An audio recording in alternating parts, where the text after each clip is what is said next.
chance of TJ at an NBA Finals game. He might run for governor in Indiana if they're able to pull off these next two. Not necessarily who you thought the crowd would be chanting last night in Indianapolis, but what an effort. What a performance by TJ McConnell of the Indiana Pacers. 12 points, 9 rebounds, 6 assists, 4 steals, all in just 24 minutes off of the bench, 6 of 12. He knocked down key looks late to help sustain Indiana's lead. Playmaker, awesome defensively. He was an offensive spark for the Indiana Pacers as things get interesting. The best 2 words in all of sports, Diesel, Game 7 happening on Sunday. 108-91, Indiana ties the series. And boy, was I wrong when I thought this series was over a few games ago. What a night by the Pacers. Yeah, the home crowd there deserves a tremendous amount of credit. It was deafening inside of that building. You had the Pacers get back to what made them so successful in the games they've won in this series, spreading the ball around, having multiple guys scoring in high numbers. TJ McConnell off the bench, 12 points. Obi Toppin, which that crowd could have been chanting Obi as well because he had 20 points in that game, 6 rebounds. He was phenomenal. Pascal Siakam, 16 points. Aaron Nesmith, 10 points. Andrew Nembhard, 17. Tyrese Halliburton, 14. That's what makes this team so good and so unguardable. When they're hitting shots and they're moving the ball around, it's really, really tough to beat this Indiana Pacers team. It's just so weird, man. Like, I think back, Diesel, to years past, right? I think back to really good teams, whether it be Boston, who won the NBA championship, whether it be, Golden State, Cleveland, the Lakers, when they won it a few years ago. I think back, and you can all do this, Diesel. You can think back and you'll think of these solid players that made up the core of that team, and then you throw in the star, the superstar or two, right? Even when KD and Kyrie and the Nets almost made it to the championship a couple of 4 years ago, and again eliminated by the Bucks in the Eastern Conference Finals, you think back to these stars and these teams being so dominant. I said a couple of weeks ago, this team's just hard to figure out why they're so good. Like, yeah, you can talk about their defense, all the stats that you just read. Tyrese Halliburton, 14 points last night on a strained calf, and Pascal Siakam, a really good night. They continue to prove me wrong. I've said Oklahoma City from the very jump, and I thought the series was over when Oklahoma City went up, 2-1, Diesel? But for whatever reason, somehow, someway, this Indiana team just continues to do what? Find a way to get it done. Credit to them. Also credit to Rick Carlisle. Well, you've been rock solid the whole time. I've flip-flopped, right? Because I started out saying that it was going to be Oklahoma City in 6. And then I said, well, there's some belief growing in my mind and my heart for this Indiana Pacers team. Mm-hmm. So I went with the Pacers. And then they didn't look so hot in the previous game. So I said, okay, I think Oklahoma City's going to go ahead and close this thing out on Indiana's home court. Yeah. And then you get this performance, a 36-point second quarter just blew the doors off of this thing.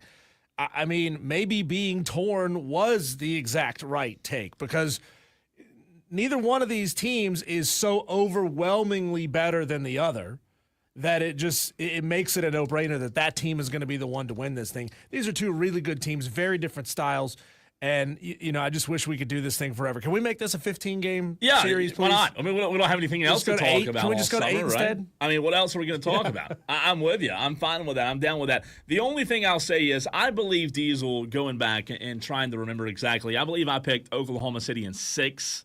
I think I originally picked them closing it out in 6 games. Now they have a chance, an opportunity to close it out in 7. It's so fascinating with the NBA Finals, and we'll get back into what happened last night and the big jump that Oklahoma City and how Indiana flipped that script, Diesel. But, you would think that in sports you ride momentum. But this is not momentum has not been a factor in this series. Yeah. Maybe it's the days off, right? Only twice have we seen a team win back-to-back games in this series. They've been trading blows. Yeah, so last night's game was Thursday. You get Friday off, Saturday off. Sunday night, 8:30, whatever it is Game 7.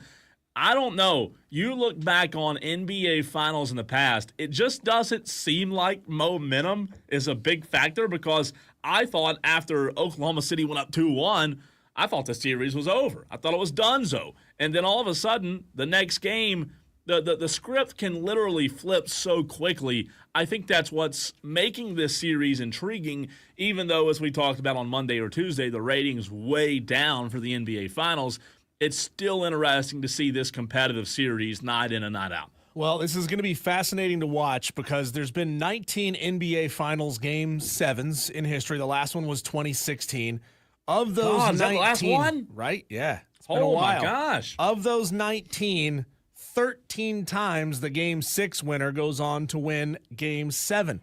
Maybe that means the team that had the chance to close it out couldn't close it out, plays a little bit tight when they go back to the other arena, and and they just, for whatever reason, they can't play loose, free basketball. We'll see. I mean, the odds are against the Indiana Pacers, not only because these two teams trade wins and losses back and forth, but also because they're going on the road, and Oklahoma City is a very difficult place to win. So that was Cleveland Golden State going back to 2016. I had that audio pulled, and instead of doing it later or at another time during the show, here is the 2016 Game 7 you were talking about. Maybe, just maybe, I'm not going to play the whole clip here, Diesel, but maybe, just maybe, the greatest Game 7 in my lifetime. I don't know if you remember or not. 3 minutes and 38 seconds to go in the game. It was 89-89. Cleveland Golden State tied at 89. I think this might have been the greatest Game 7 ever. Tied with 3.5 to go here in the fourth.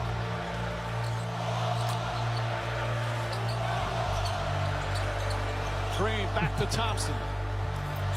Thompson spins, shoots over Irving.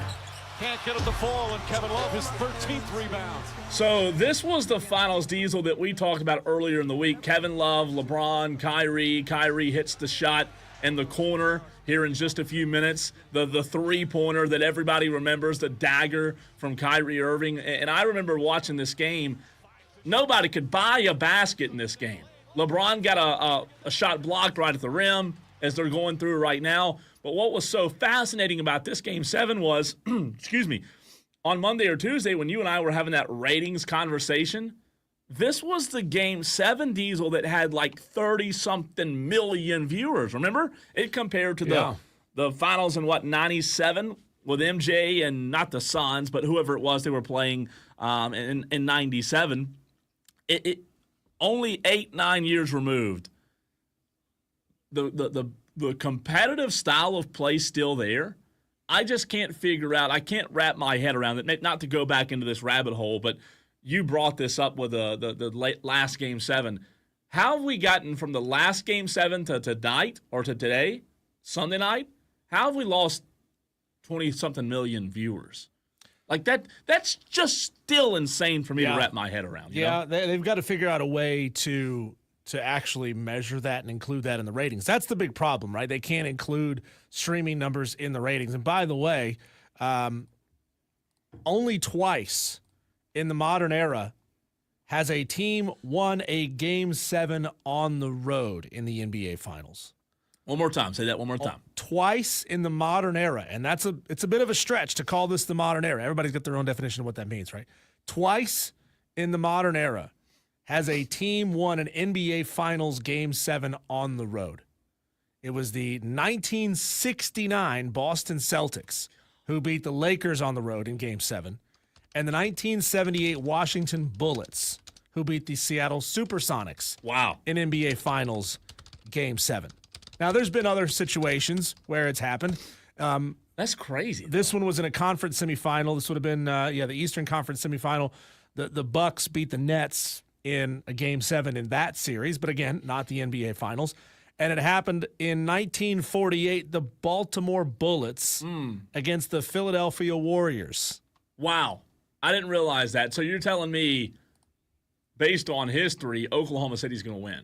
Yeah. But that's kind of going back to my point about momentum. That's what's so weird in this NBA Finals. like even in the playoffs, Diesel, momentum's a real thing during the course of a game. But maybe we need to get to the point of understanding now where we realize that momentum after a game ends doesn't carry game to game. We all know that momentum's a real thing during the game, but after the game's over with, there is no momentum. You're telling me last night the Pacers won 108-91, and it wasn't really even that close. That game was really not close from halftime on last night. So to fast forward to Game 7, history tells us, okay, Oklahoma City is going to win the game. But you go back to Game 5, Diesel. The Thunder won 120-109. Game 4, the Thunder won 111-104. Game 3, the Pacers dominated. Game 1, the Pacers won on the last-second shot, remember? So it is just fascinating to look back and think, okay, maybe momentum over the course of a series really isn't a real thing, because even though last night, if you Tolos watched the game, 108-91, even though if we were just to say that's a one-off, you and I would both say in that one-off game, Pacers were the better team. Well, Indiana, they let their foot off the gas in the fourth quarter. Yeah. Otherwise, they could have beat them down by 30. It was scored 18 and what would that in the have fourth. done, right? Yeah. What would that have done? I mean, you flip-flop the second and the fourth quarters for each team. In the second quarter, Oklahoma City only scored 17, and Indiana only scored 18 in the fourth, and vice versa. Indiana scored 36 in the second, and Oklahoma City scored 31 in the fourth. Yeah. You know what, man? I look at this finals. I look at this being, Diesel, the first ever NBA Finals appearance for both franchises, right, in their current cities. Pacers' first final since joining the NBA in '76. The Thunder, first final since 2012. Still chasing the first championship, right? Both teams having a chance to make history in that aspect. You mentioned the Game 7s. Are we sure that in sports, and we witnessed it in football as well in the NFL with Tom Brady, Peyton Manning, Aaron Rodgers, Brett Favre, those old heads retiring, right?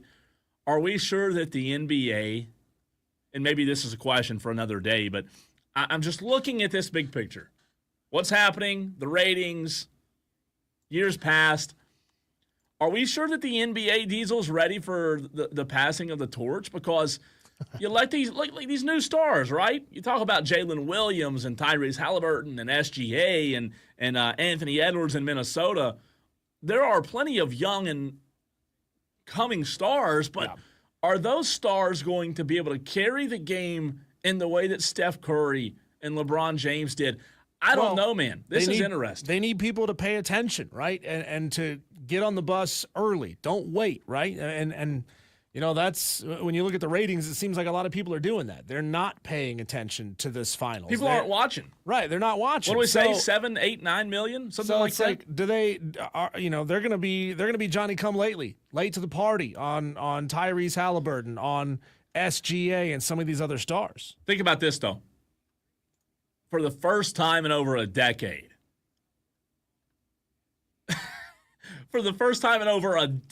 Diesel, the finals have not included LeBron James, Steph Curry, or Giannis Antetokounmpo.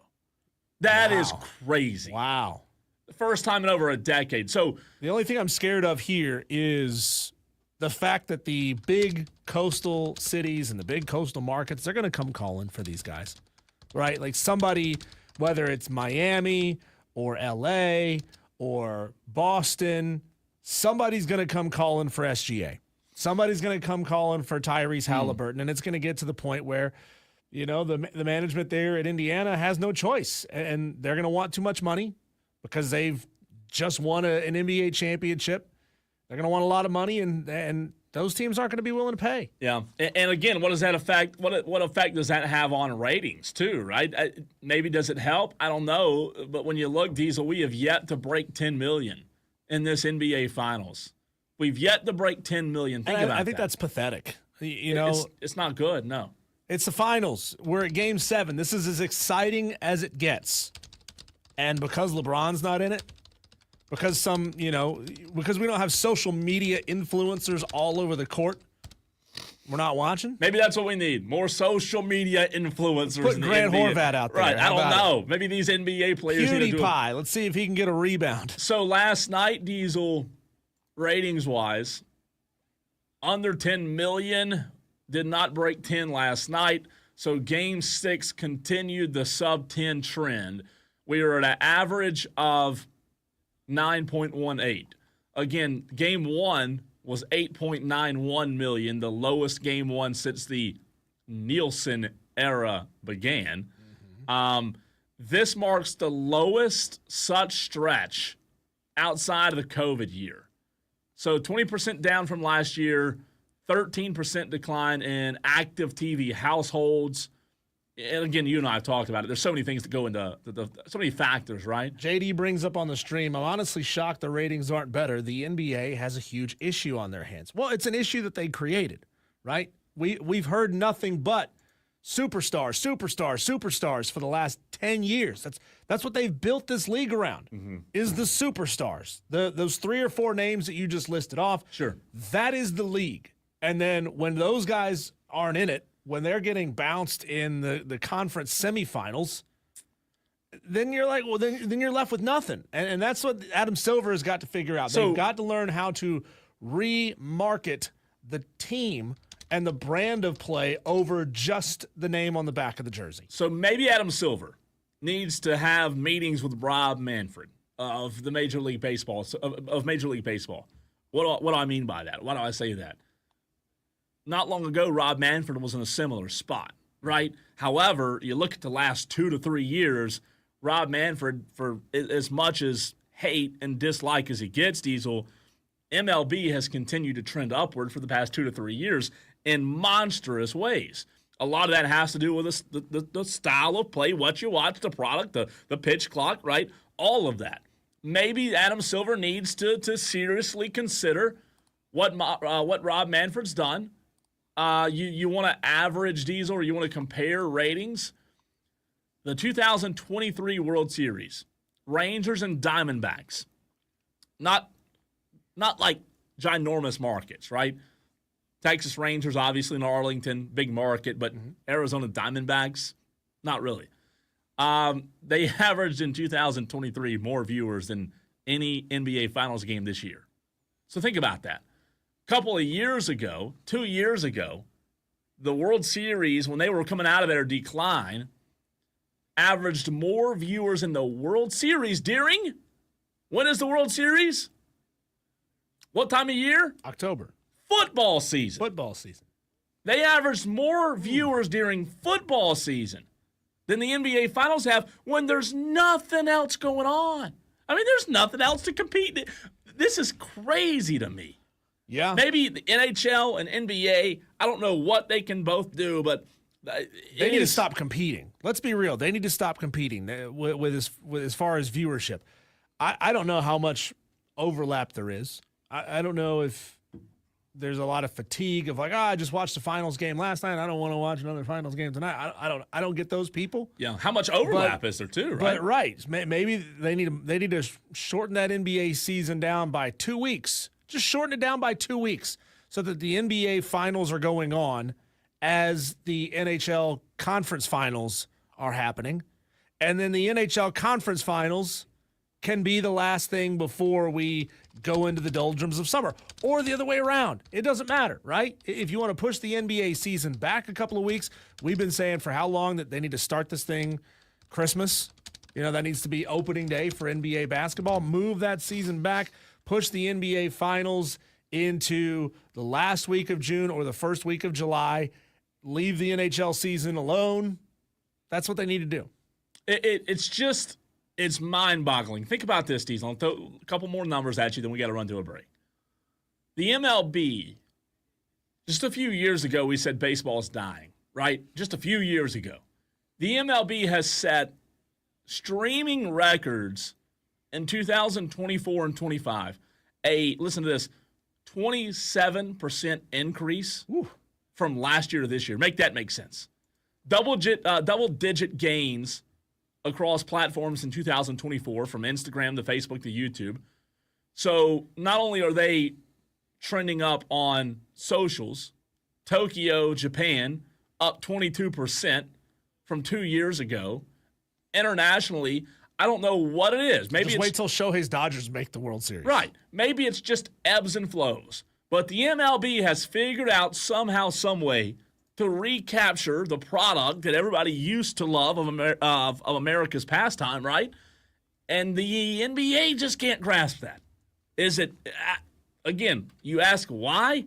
I think there's a lot of factors, but man, they've got to do something. To your point, Adam Silver's got to be concerned about this. When we come back, Cole, a crazy finish last night in Omaha means we're going to be hearing people singing neck inside that stadium there in Omaha as LSU advances to take on Coastal Carolina in the College World Series. We're going to break those two teams down and see how they fare against one another next, right here on the Fan Upstate.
Watch those Tigers win, buddy. That's the censored version of Neck, the song that LSU is super famous for throwing out there in Death Valley. I've seen videos.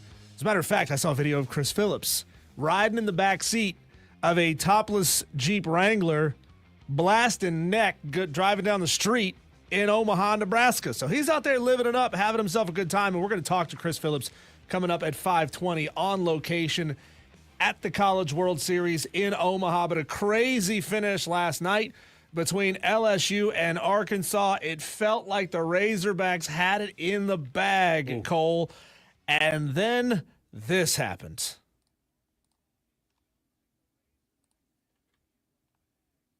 Pitch and 0 for 3. Doesn't have that hit yet.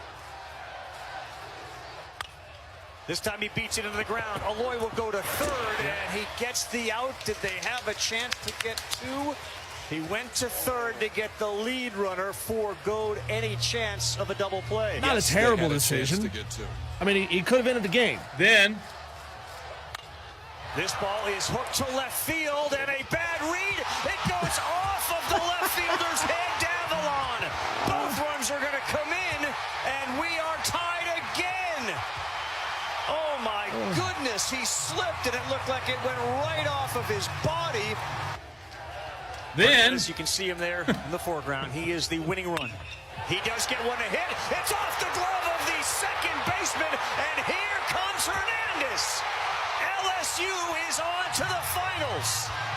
wow. Yeah. Wow. Things got wild at the tail end last night of that LSU-Arkansas game. Arkansas was leading 5-3 in the bottom of the ninth. They had a 2-run cushion. LSU grounds one to short. He decides to go to third for the force out, which, again, not an awful decision. It's a bad decision. It's a bad decision in hindsight. I think it's awful. But I do. I'd have to go back and watch that play a couple of more times to see if we think that he could have turned 2 on that play. But, you know, I mean, think about it this way. That shortstop or the second baseman could have sailed one over the first baseman's head and had a run score in that situation. But, yes, after that, Hernandez comes up, hits a 2-out double into left field. Arkansas left fielder Charles Davalin misjudges the liner, slips, the ball hits him right on the back of the wrist, it looked like to me at least.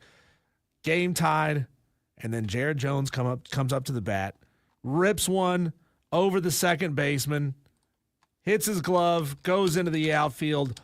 Ball game. You feel gutted for the Arkansas Razorbacks team, right? I mean, they had it. They had it in their grasp and gave it all away. You know what? Like, this is terrible for me to say. But, like, you know how, like, when this ends, when Arkansas, when the game was over, you saw the crying, right? You saw the devastation. Yeah, kind of like, I know the moms and the parents are going to feel bad. Yeah. But Diesel, I don't know, man. Like, I just watched that game, and I'm sitting there thinking, yeah, you're upset. Yeah, you're crying. But you didn't make the plays. You fell short. You made errors. You threw it to third base instead of second base to end the game. It was your fault. Not just you, but you, and you. I've never seen a meltdown. Yeah. Wait a minute. Arkansas melted down in Omaha last time they were there. They had 1 out to go. Oregon State. We all remember that, right? Arkansas, they might be cursed in Omaha. What happened the other night, Diesel, was just epically bad in every way which possible. You said it. It's just it's gut-wrenching. Look, I don't want to blame the grounds crew because those guys worked their butts off, but there's a lot of games that get played on those fields or on that field in a very short period of time.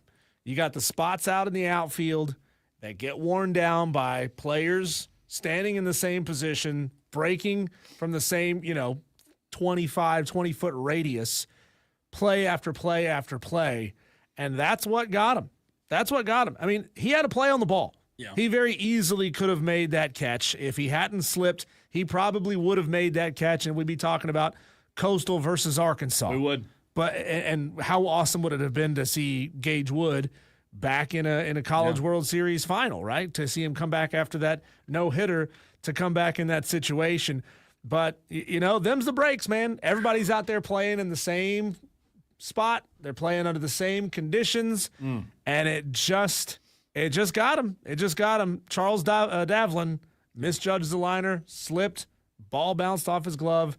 That could and should have been ball game right then and there. Speaking of Charles, 2 clips of audio from Coach Dave Van Horn about the conversation had with Charles after the game.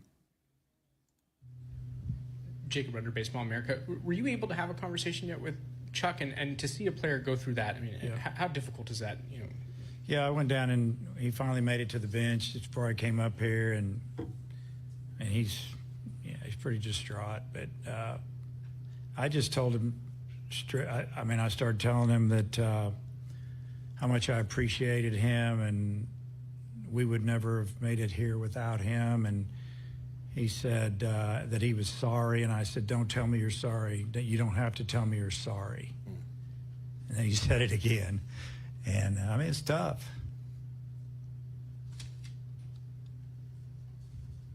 It is tough. Here is one more piece of audio from Coach Dave Van Horn. Yeah, I went down and he finally made it to the bench. Oh, sorry, that's the same one. Producer error. Producer's no good. And go ahead. Baseball America. Were you able to have No, that was the same one. I apologize. I pulled the same clip twice. All good. And right you are, Texter. Texter says, don't think that was last night. Texter, when you have a random day off in the middle of the week, it kind of throws everything off. It's nice, that though, wasn't felt like last night. I don't know nice. how and why, but that felt like last night. I don't know how many of you Tolos got the day off. We appreciate the omnipotent folks who run Odyssey for choosing to give the entirety of the company the day off on Juneteenth, but kind of messes with your head when you have a random day off in the middle of the week. That was Wednesday night. Our bad. Wednesday night. I will say this. You do give LSU credit. Like, they do deserve credit. But when I look at what happened on Wednesday night, just my opinion, Arkansas lost that game more than LSU won it. I mean, not once, but Diesel twice. You put it on a silver platter for them. And the error in left field was one thing, right? We talk about that. But I just can't wrap my head around when a ball is hit the short and you've got one out, immediately that shortstop threw it to third base. And I don't know if Coach Van Horn addressed this or not after the game, but how do you explain that? Because in that situation, you should smell blood in the water. Like, you should sense, Diesel, that you have an opportunity to close the game out, to punch your ticket to the best of 3 in the College World Series. The error in left field, yes, it was bad, but to me, man, I'm just as hung up on the double play or the lack thereof of not even trying to get the ball to second base. That one will confuse me for a long, long time. Yeah, I'm trying to go back and watch that play, and I've got it here on screen. It was a ball hit, kind of right at him. There was no. I was thinking maybe he was moving to his right a little bit. No, it was right at him. Not really. It was right at him, and maybe the scouting report said that hitter was fast enough that there's a good chance he beats out a double play. In which case, you have runners at first and third with 2 outs. I don't know if a scouting report pops in your head though, and that you. What's weird is if you watch the play, he had to turn his body just to get it to third base. I take that back. He did move to his right, maybe about 3 steps. Rangy enough guy, he should have been able to go to second with that. Now I'm trying to see how close was the runner getting to second. Did he get a really great break and he thought maybe this runner is gonna beat out this throw? There's no excuse. You've got to make it. You've got to try. I'm just trying to think of some justification. Yeah. So the runner goes, and by the time he's got the ball in his hand, by the time the shortstop got the ball in his hand, that runner is more than halfway to second base. Oh. So again, I'm not excusing it. Yeah. I'm justifying his decision making here, which was go for the sure out doesn't change your situation in that you still have runners on first and second. It felt like that runner had gotten a good break. He was moving to his right. It's tough. He still should have gone to second to turn two, because that runner getting there from or the hitter getting to first base, not the speediest guy. That's a pretty safe double play ball there. And for the announcers, again, I'll play this clip of audio that the play that we're talking about. They were a bit surprised as well. And 0 for 3. Doesn't have that hit yet. This time he beats it into the ground. Aloy will go to third, and he gets the out. Did they have a chance to get 2? He went to third to get the lead runner, foregoed any chance of a double play. Yeah. Yes, they had a chance to get 2. I'm telling you, you watch that play, Yeah. man, from an aerial view, that's game over. It is game over, simple as that. And LSU, they advance, but that's why I just can't feel bad for Arkansas. You did it to yourself. Well, That's embarrassing. Give LSU's hitters a lot of credit with backs against the wall, timely hitting, Yeah. low line drives into left field, a shallow line drive that should be an easily fieldable ground ball type of situation. But, the Arkansas left fielder slipped, and it is what it is. And then, the game winner was a line drive to shallow right field. Second baseman got up, got a tip of the glove on it, but just didn't quite have enough hops. And so LSU advances to face Coastal Carolina. The question is, Cole, early leanings, are we giving Coastal the edge, or is it a sure thing that LSU's power and pedigree, having just won a national championship in the last couple of years, do we think that is enough and it's going to push LSU past the Chanticleers? That's a tough one. I think LSU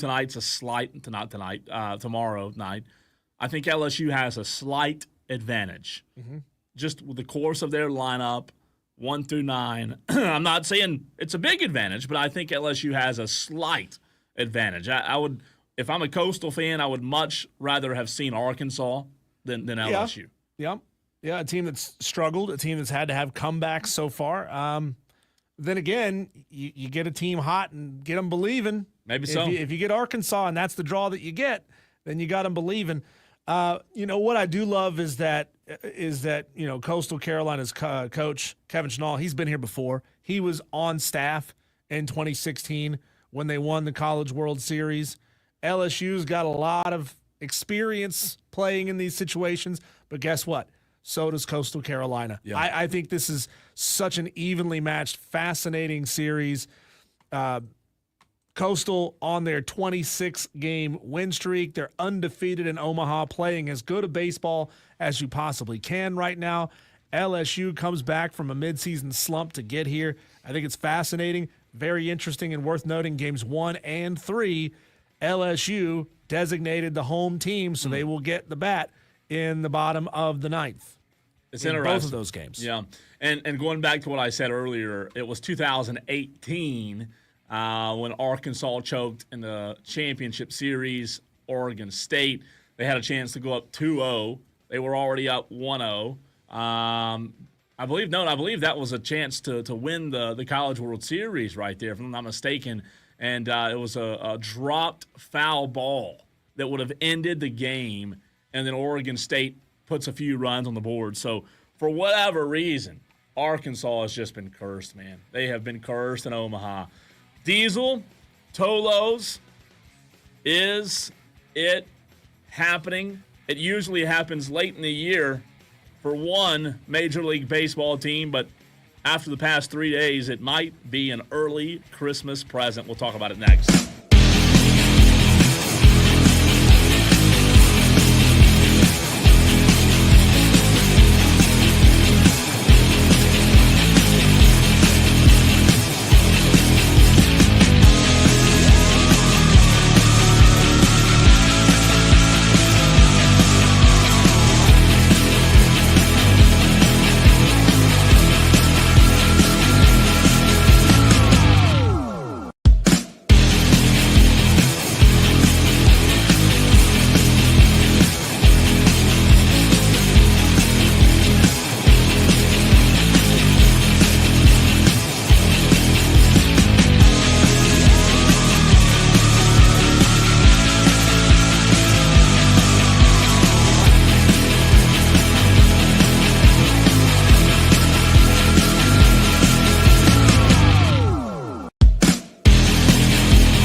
Wire to Wire with Cole, Bryson, and Diesel on the Fan Upstate.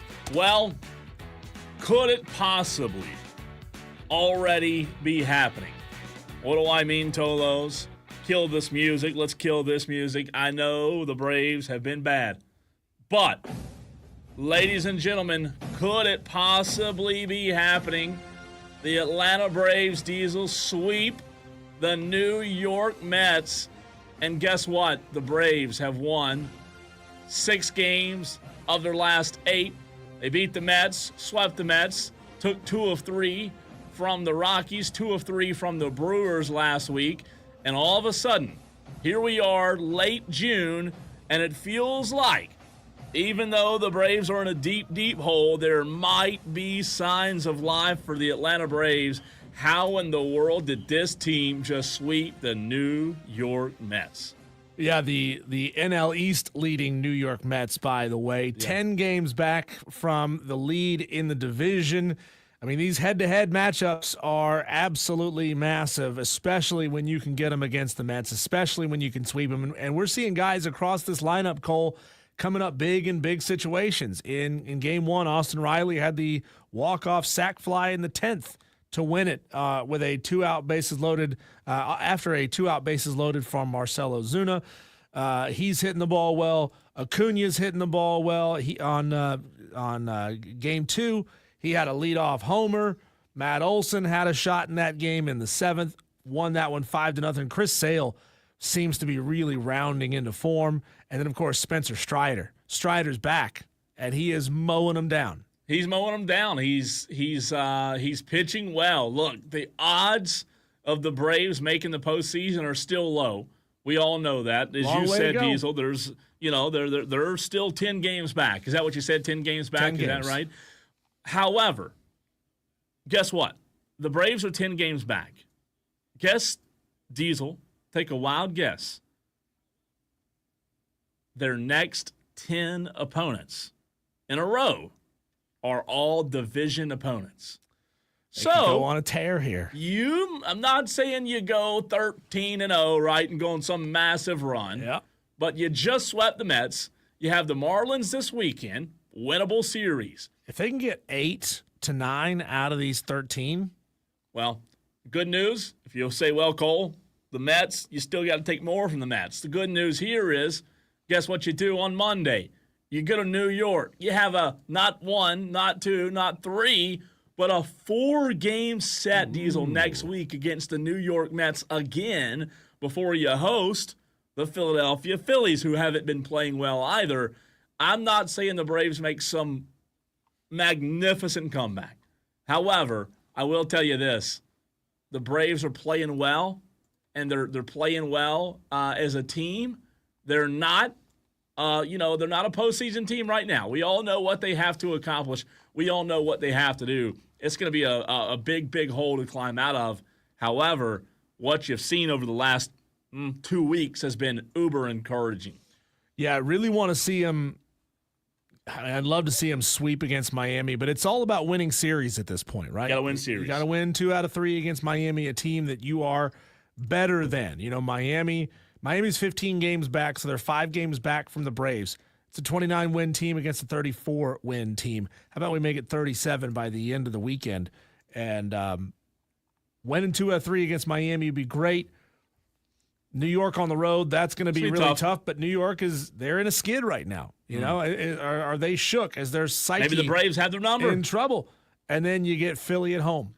So the Braves lineup, you're starting to get guys, again, keyword, to get their averages up. Ronald Acuna Jr. right now is just tearing the cover off the ball, hitting .376. Last night he was 0 for 3, but he still got on base twice and scored both times. So your on-base percentage is .490. You look at guys like Austin Riley, we got to get it from .274 up in the threes, and he's climbing that way. He was 1 of 4 last night. Matt Olson with a really good night last night, and that was encouraging in the 7-1 win for the Braves. Olson was 2 of 3, 2 runs, 3 RBIs. So his average now is up to .256, on-base percentage of .489, which is good. Ozuna, 1 for 5 last night. Ozuna's still averaging 381, which is insane. Drake Baldwin at 342. Ozzie Albies at 301. But here's the deal, though. You look at this lineup, and you look at two guys. You look at Austin Riley Diesel, who's, like I said, right at 274, and you look at Matt Olson, who's 256. If you can take those two players and get their averages up near 300, I'm not asking for a miracle here and saying they've got to both be batting 300, but if you can continue to get them closer to 300, maybe this team does go on an epic run. I'm not saying it happens, but guess what? It's been nice, and we'll celebrate wins anytime we can get them. Speaking of epic runs, Cole, we are going to celebrate the biggest performances of the week in our segment we call our Friday Fives. I had to move it around a little bit. Normally we do this at 5 o'clock on Fridays, but we'll do our Friday Five at 4. We'll throw out our high fives for the best performances of the week, and you can do the same thing next.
in a world full, Cole, of negativity all the time. All we do is tear people down. We rip them apart for the mistakes that they made. This is our opportunity every single week to shout out the best performances of the week and hand out what we call our Friday Fives. The best performances this week. That deserves a high five. This is the high five. All right, high five. Ladies, gentlemen. I should feel tremors of psychitude rock my body like a seizure. Friday Five. I like that image piece. I like it because I put it together. But I like it. I like it. Tolos, 844-326-3663, 844-FAN phone. Call in and hand out your Friday Fives. It can be personal. It can be something that your kid did. It doesn't have to be sports related. Just call in and gas somebody up. Why don't you? I'm going to throw my first one out there, Cole. My first Friday high five to Fever guard Sophie Cunningham for getting her teammates back.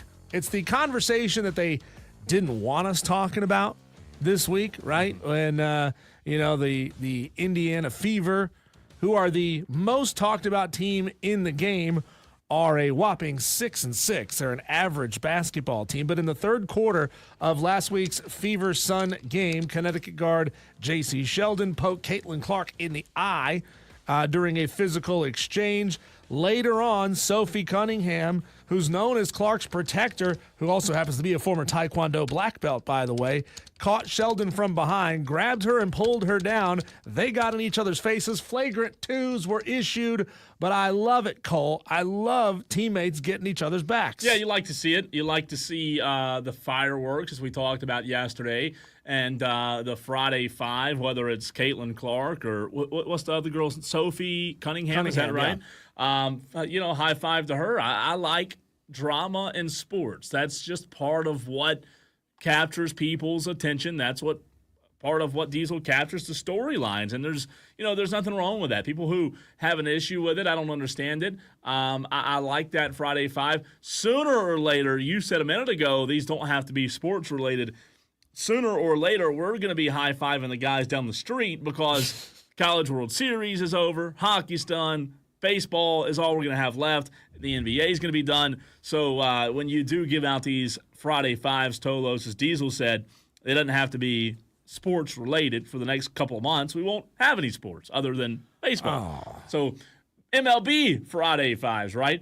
My first one, Diesel, is going to be a Friday Five, a Friday high five to a Tolo, Wesley Roberts, who had a really cool experience last night, sent me a video and a picture. I hope Wesley's still watching on the stream as he was a few minutes ago.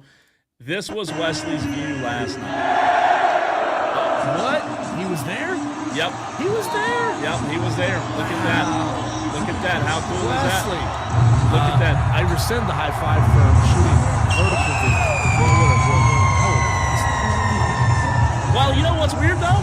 For, every other platform now, you have to shoot. If it's Reels or TikTok, it has to be vertical. I hate Reels. I hate Reels and shorts and all that stuff for going vertical because I hate vertical video.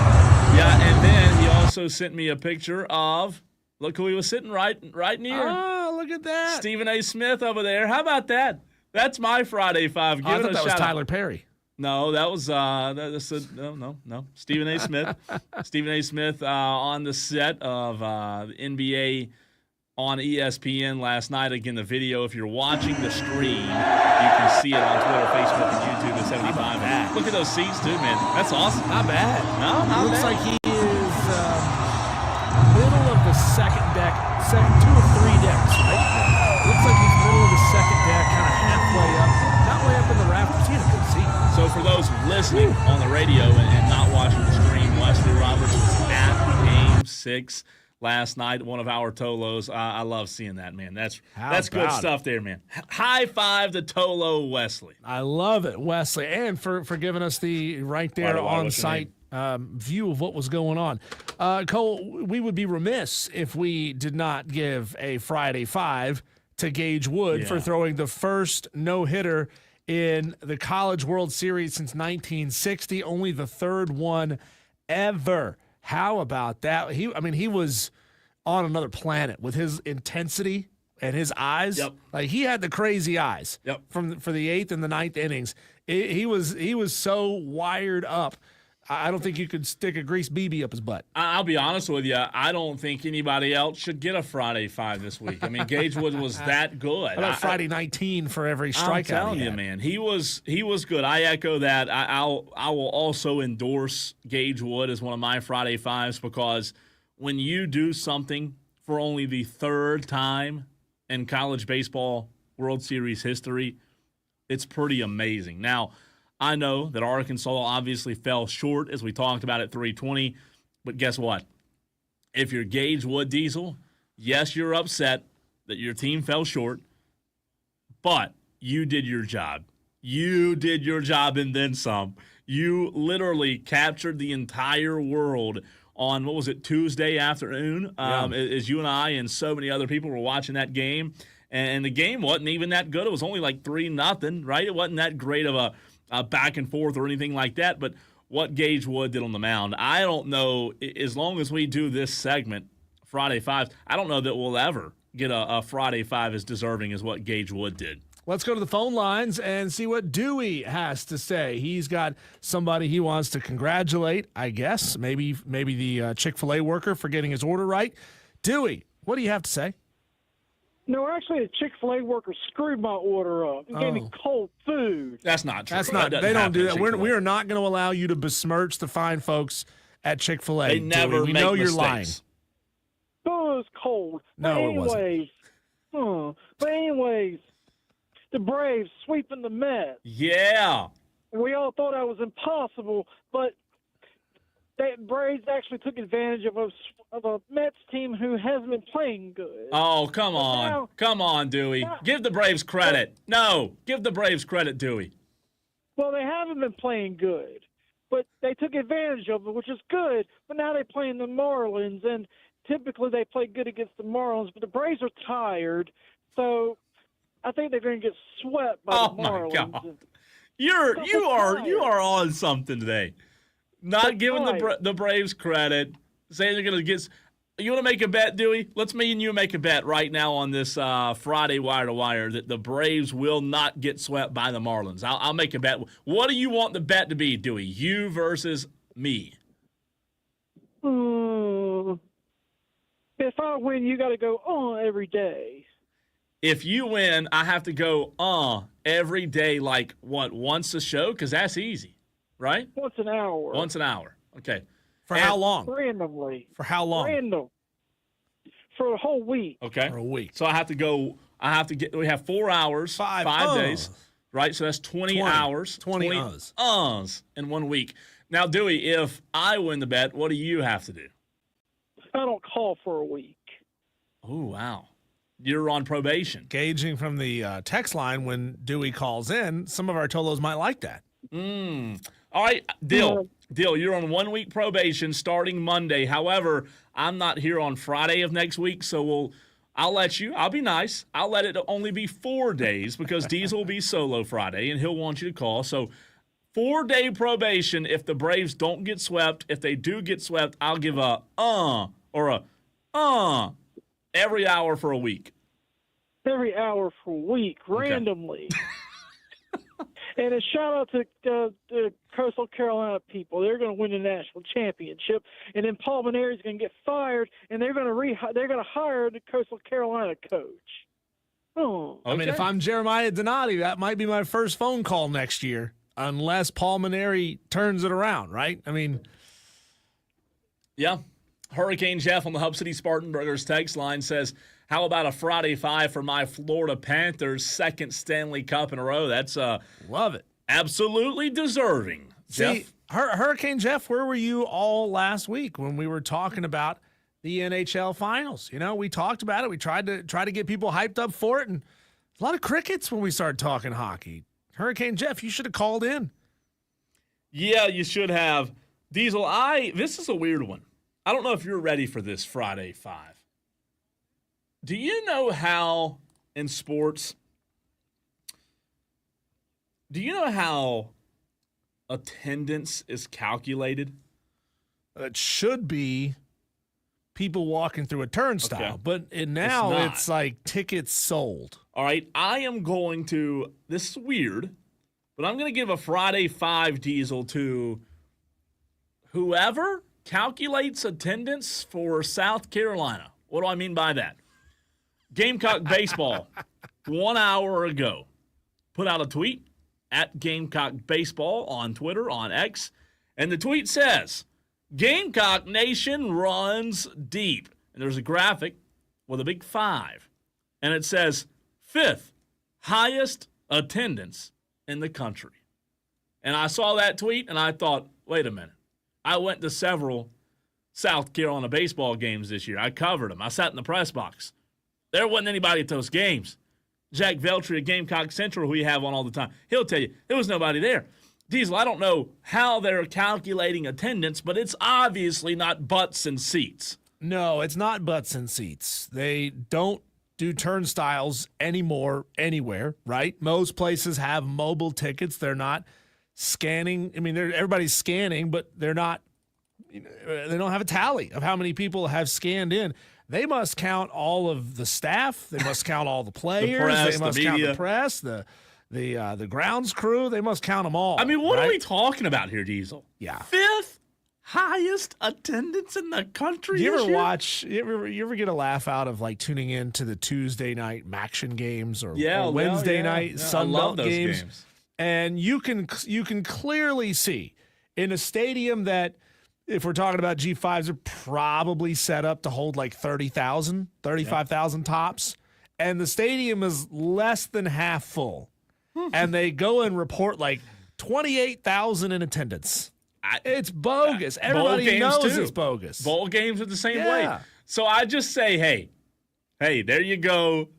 Friday 5, high five to whoever calculates attendance at it's South Carolina. Do they get a nickel for every lie they tell? I don't know, but I saw that on Twitter today. I said, wait a minute. Greenville Gamecock gives his Friday 5 to Lenora Sellers for turning down an $8 million NIL payday. There's a lot of people out there, Rob Brown included, who would say Lenora Sellers is an idiot.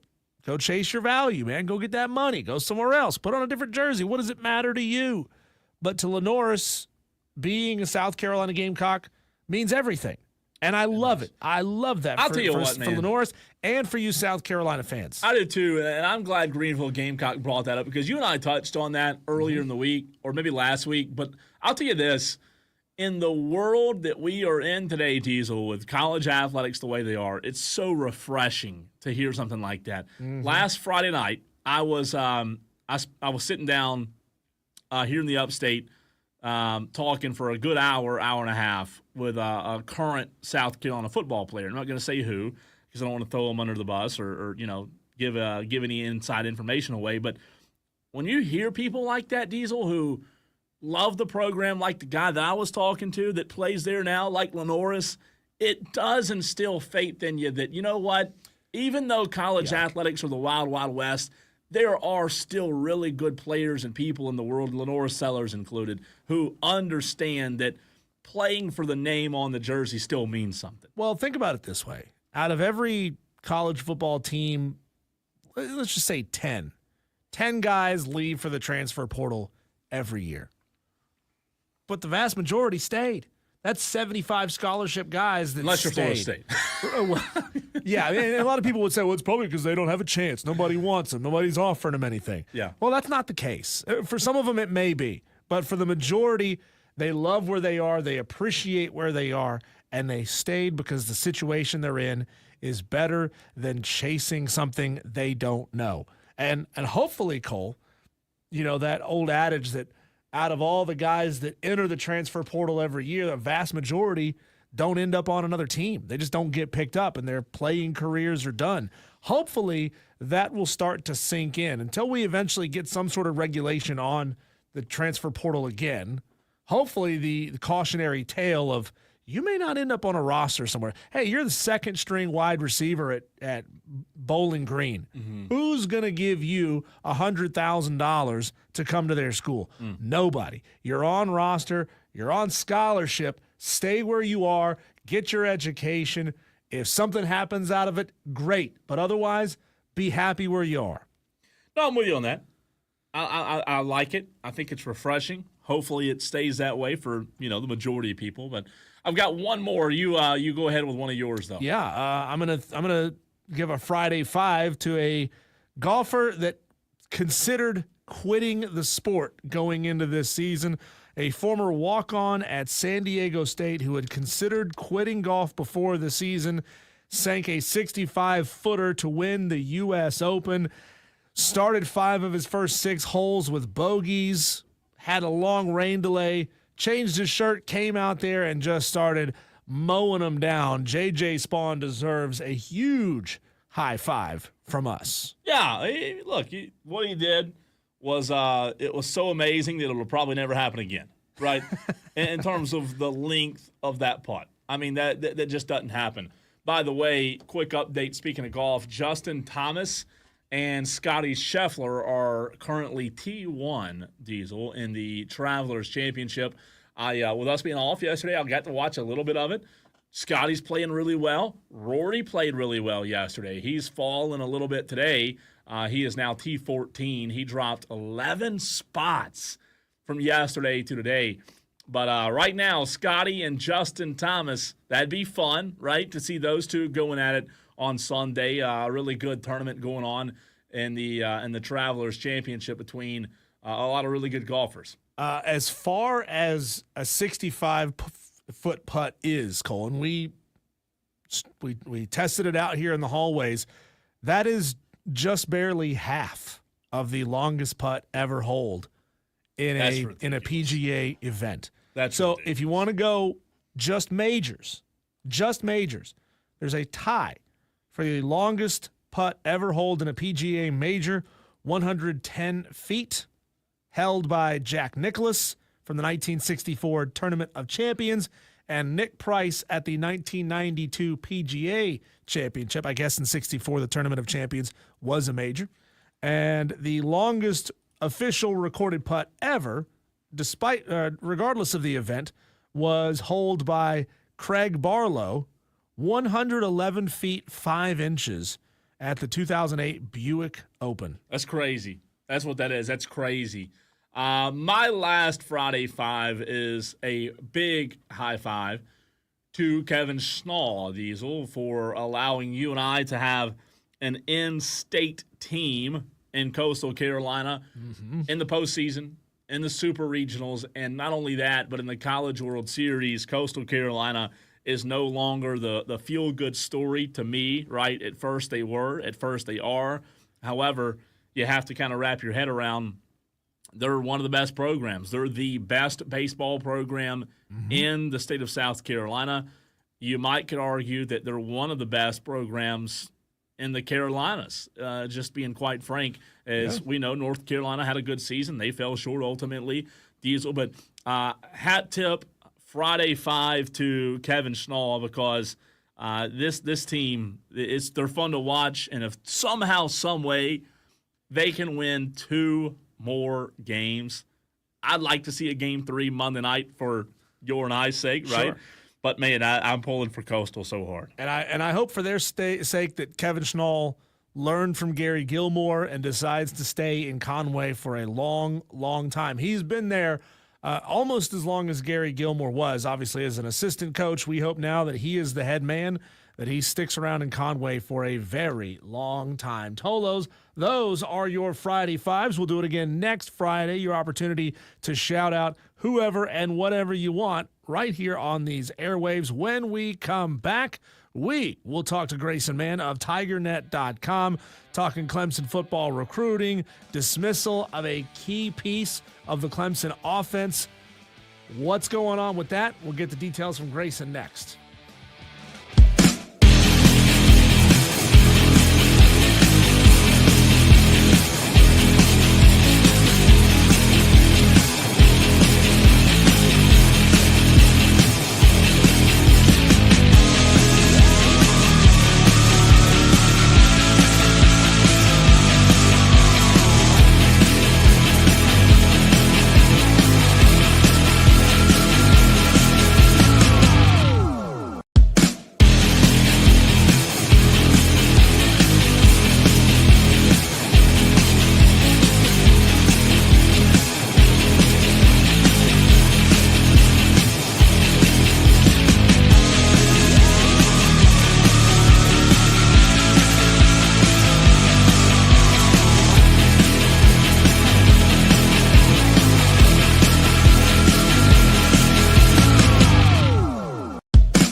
Upstate. Some big news yesterday regarding Clemson, as Diesel and I were on vacation yesterday, as we did not have wire to wire.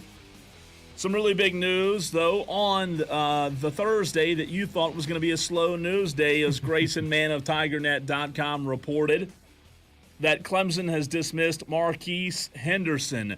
The details, obviously, are not public. People know. People in the know, right, in terms of what was going on behind the scenes that led to the dismissal.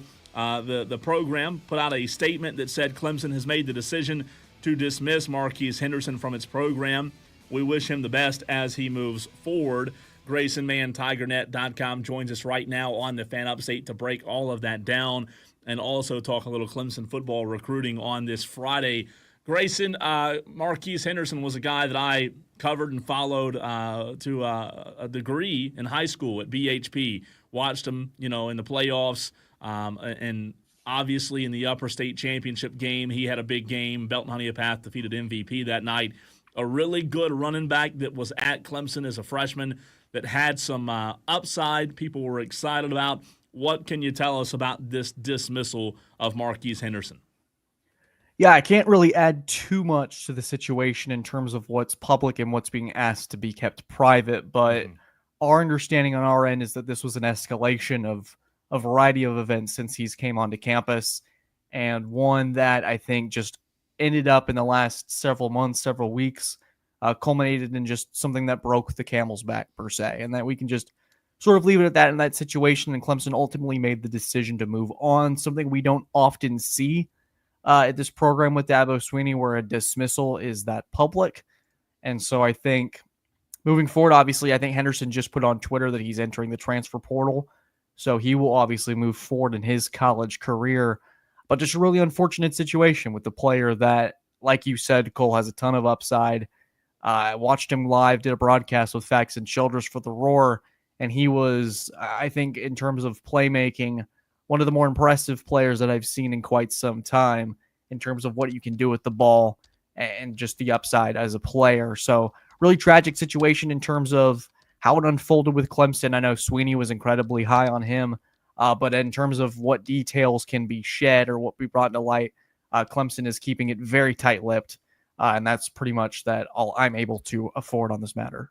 So, Grayson, where does that leave this Clemson running back room? I mean, how much of the load were we expecting him to take? Gideon Davidson, I'm sure, going to get the vast majority. Keith Adams still there. David Ezumame is still there.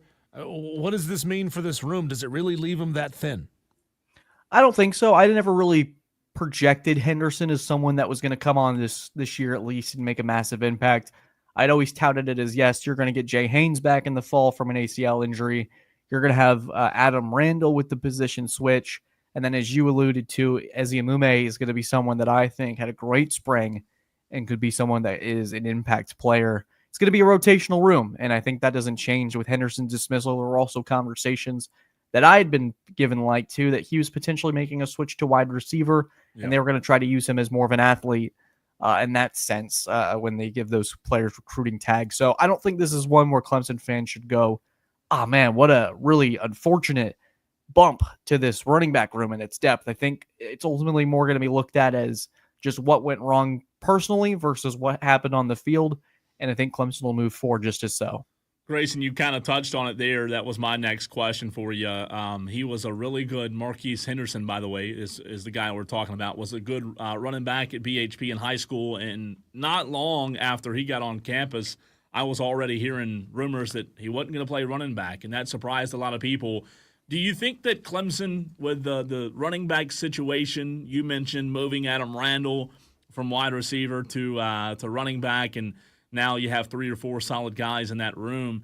Do you think there was ever a clear plan for Clemson and Marquise Henderson? I'm not saying they recruited him for no reason, but I never could really gather from the people that I spoke to that there was a clear plan. I think in terms of year one, they were going to probably put him in multiple spots and see where he shined. And sometimes they do that. They allow the player to choose their own path, and if it works, then great.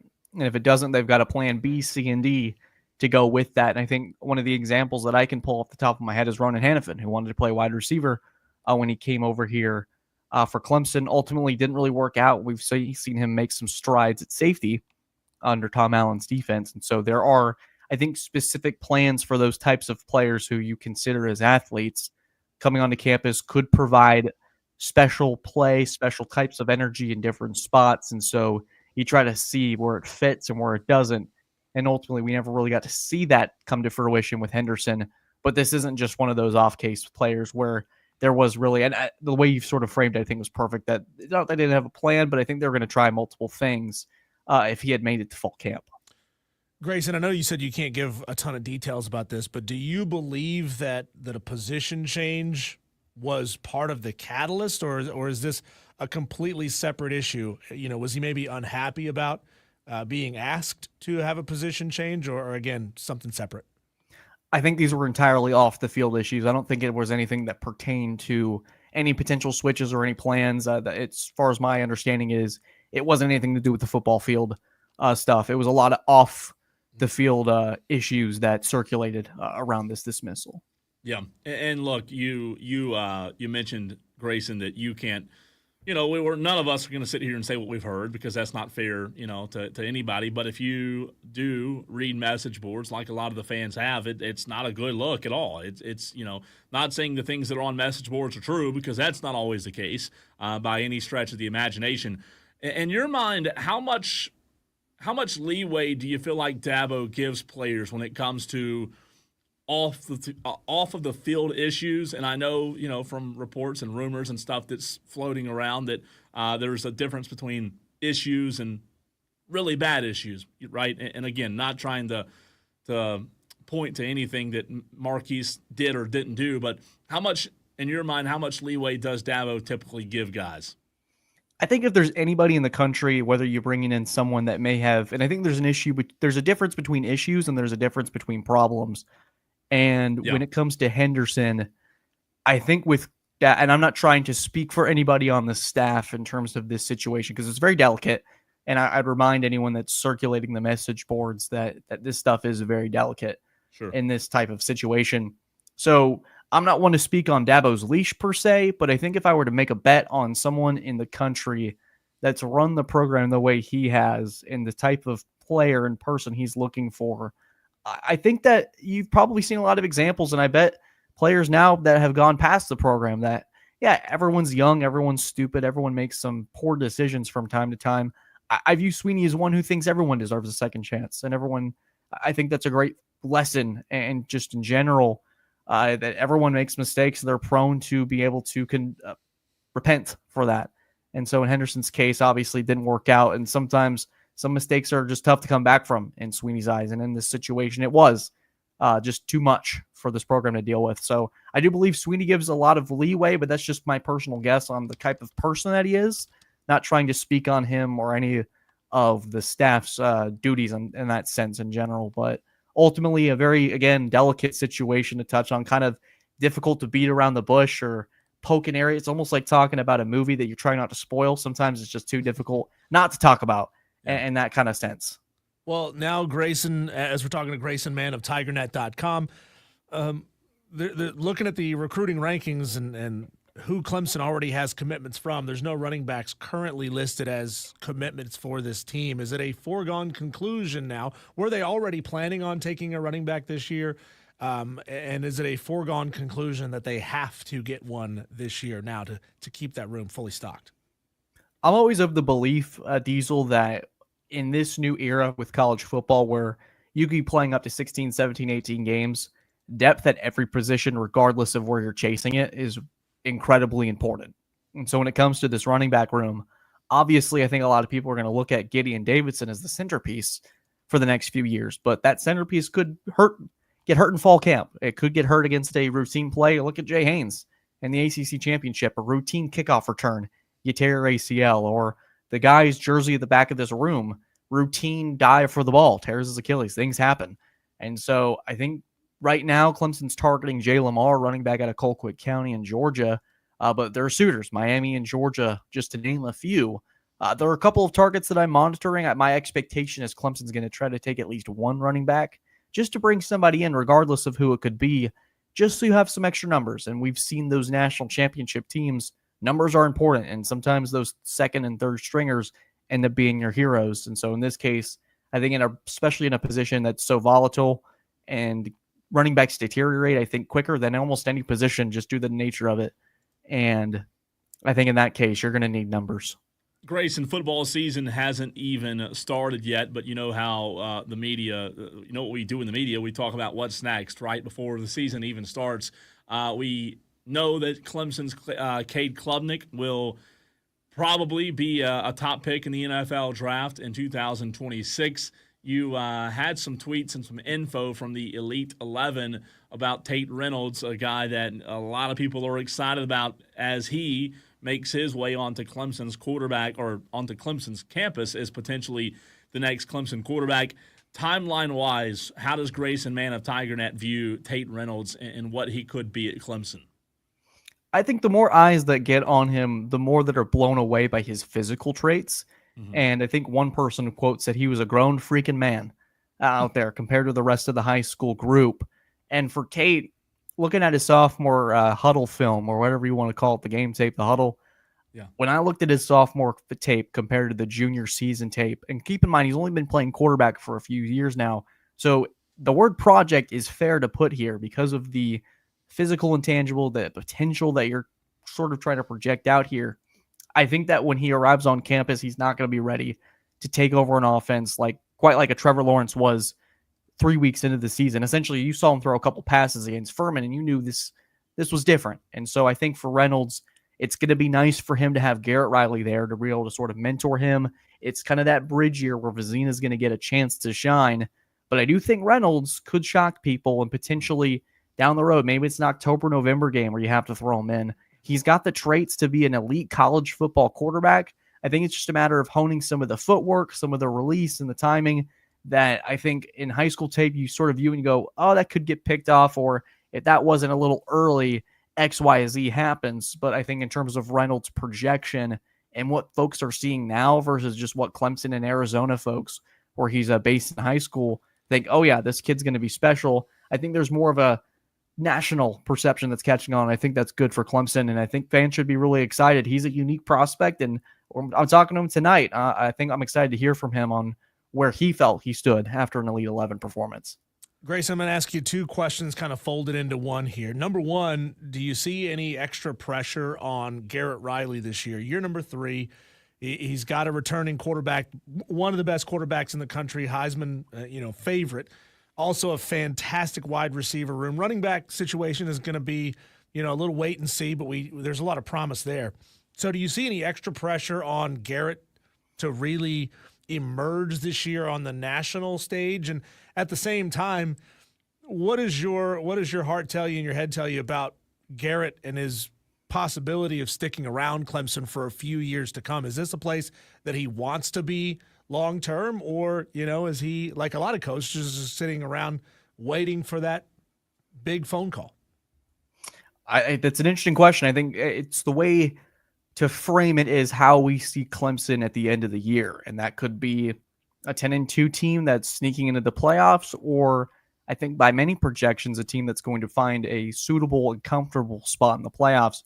But to start with your first question, in terms of pressure, I think that it's an interesting word to throw around there because I think that there's a national championship level expectation that we haven't seen in quite some time. And anybody that asks me sort of, how do you view this Clemson team? It's different from years past where we're able to do a lot of yeah buts with the roster or the coaching staff. And so you can sort of then fill the blanks there on sort of what those issues were. But this year you've got Tom Allen loading the defense. You've got Cade Klubnik, a Heisman Trophy quarterback or candidate, returning. Many think that if he has a year like last year, like Cole had said, that there's potential that he'll be a top player in this draft. And so I think there's certainly pressure there. If Clemson doesn't reach a certain level of the playoffs, there's going to be a large consensus that the season was a disappointment, and I think fairly so. And with that, if they meet expectations, it'll put Clemson on a national stage, similar to where Garrett Riley was in the semifinals a couple of years ago with TCU, where that big phone call did come to Clemson and be the OC here. Now, I don't think Riley's probably one to take the first offer that comes to him, and I'm sure there will be plenty if Clemson were to make some sort of run. In my eyes, I sort of view it as similar to Venables, not in the sense that Venables was coming home to a more familiar spot, but I think one of those big P4 programs is probably what you're holding out for in terms of a job. And I don't know if that necessarily will come after 3 years. I think Riley's comfortable. Again, not really speaking for him, and I'd have to have more conversations on where they think his job status stands, because I'm sure they hear about it all the time. Sweeney's incredibly connected throughout the country. But as of right now, I think it'd be an interesting conversation, Diesel, to revisit in December if there were to be, let's say Clemson's 12-1 or 13-0, ACC champions again, and they're making a deep run in the playoffs. I wouldn't be shocked if we start seeing Garrett Riley rumors to specific schools, but I'd have to see what schools they are before I tell you, oh yeah, I'd feel a little worried if I was a Clemson fan, or I'd feel comfortable that he's probably not going to go for that type of job. Grayson, I a couple of days ago said on these airwaves that what Coastal Carolina is doing in the College World Series should make Clemson baseball fans absolutely sick. And just in terms of what Kevin Schnall was able to do in 1 year, and I know he took over a good program, I get that, but you've had your guy now for a few years and haven't been able to reach Omaha. When you look at the blueprint that Coastal Carolina is laying, 2016, we all know what happened, and now you look to 2025, they're right back in that best-of-3 series. Do you think it's far-fetched for me to say that Clemson fans should be sick when they see a team like Coastal, who's the best team, the best program in the state right now, make it to Omaha yet again within, a 10-year span? Well, I'm sure they're not very pleased. I think a lot of them would probably hope that is their squad in the state representing in Omaha. But it's tough, and I think also in that same frame of mind, it's been 9 years since Coastal's been in that spot. But I think at that same time, the standard is the standard, and Clemson very much disappointed in that sense this postseason. So it is interesting. I think Coastal's got a pretty good shot, incredible pitching staff, but obviously LSU has been sort of the king of the decade when it comes to baseball, at least in this 2020s, where you can go back to the Skeens National Championship or this run. There's a lot of factors that obviously come into it. And Clemson, you can say injuries were a factor this year. Coastal gets out at the right time. They played phenomenally in that Auburn Super. So this is a Coastal team that's kind of putting it all together, sort of how Clemson fans were hoping Bakich in this group would do the same in this postseason. So I bet there's frustration for sure if you view it certainly like that. Talking to Grayson Mann of TigerNet.com. Make sure you find him on Twitter. Give him a follow at Gray_man. That's man with 2 N's. 21. Grayson, there's, obviously we try to keep our ear to the ground as much as we possibly can, but we can't keep an eye on everything. So what are you working on right now? What are you really fascinated by that, either has just come out or just about to come out? There's a lot of recruiting stuff in the next couple of weeks. Obviously, tonight, Joey O'Brien, a 5-star safety out of LaSalle College, is committing, choosing between Clemson, Notre Dame, Penn State, and Oregon. That'll be one I'm monitoring. Not too high on Clemson's chances for that one, but as they start to have these official visits windows and all those trips close, you're going to start seeing a lot of decisions from the top players in the country. And Clemson's got a favorable shot for a lot of them. And right now, they sit at about 19 commitments for that class. And so if you can get a couple more, you're sort of at the decade average where I pinned it out from 2020 to now. And those who made it to campus, obviously the average is a little pulled down because of the numbers from last year, but it's about 21. And so if you can reach that number with the talent that you've gotten on the offensive line, the receiving core, and obviously a lot are excited about Tate Reynolds, I think many will look at this class pretty favorably and one as a top 10. A lot of moving parts still on that front, but that's sort of the top of my mind for the next few weeks. And then once we get past July 4th, it's going to be football mania till January. And that's obviously really, really exciting. Really exciting stuff from you as well, Grayson. As always, we appreciate you, and we will do it again soon. Cole, did you get a tan? Because you look great, my man. I was on the at the pool yesterday. Oh, there we go. And I was I do spend a lot of time on the lake. I'll give you that. I spend a lot of time on the lake. Yeah, a lot of time on the lake. If I'm not working, I'm probably on the lake. He doesn't quite have that golfer's tan yet. When you see all the golfers take their hats off on the I 18th. don't want that tan. It is white as the driven snow on the forehead and red on the cheeks. He's not quite there. He does take the hat off and spread that sunshine around. Thanks, Grayson. See you, man. Grayson, man, TigerNet.com, always a fantastic interview, Diesel. Yes, he is. When we come back, Cole, a football player with a golden opportunity. Oh, that is just flat out screwing the pooch. Come on, man. You can't be making these mistakes. And no, we're not talking about Marquise Henderson. We're talking about a pro. That's next.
to Wire with Cole, Bryson, and Diesel on the Fan Upstate. Oh, hang on. We'll get this figured out here momentarily. Oh, you gotta love technology. Here we go. Why am I playing the theme from Bad Boys? Because a quarterback that needed to do everything right and seemed to have been doing everything right has just, well, let it all go speeding by. Oh. Wasn't a former Georgia player this time. It's the former Colorado quarterback, Shedeur Sanders, who is acting like a complete and utter moron in Ohio. Cole has now been busted for not his first, but his second high-speed ticket in and around Cleveland, Ohio. What are you doing, Shedeur? Are you surprised that Shedeur Sanders is? I am, because I genuinely believed that he learned from getting busted from a presumed top 3 overall pick to, what did he go, 5th round? So you're telling me somebody who's had everything handed to him his entire life, and been spoon-fed, you're surprised that Shedeur Sanders is caught speeding? I would have thought he got humbled. I would have thought he got humbled. Good joke there, Diesel. He would not act like an idiot. So the first one, Cole, he got pulled over for doing 91 and a 65, which it's fast. It's not crazy fast. It's still almost 30 over. It's not good. Yeah. And then he got pulled over for doing 101 in a 60 at 12:30 a.m. Tuesday night. He likes to drive fast. He should have gone to Georgia. I was going to say that. Come on, dude. You know what? Hopefully, like, for his sake, hopefully that's the worst thing that ever happens to him, because we have enough bad stories out of the NFL from idiots, right? Hopefully the speeding's the worst thing he does.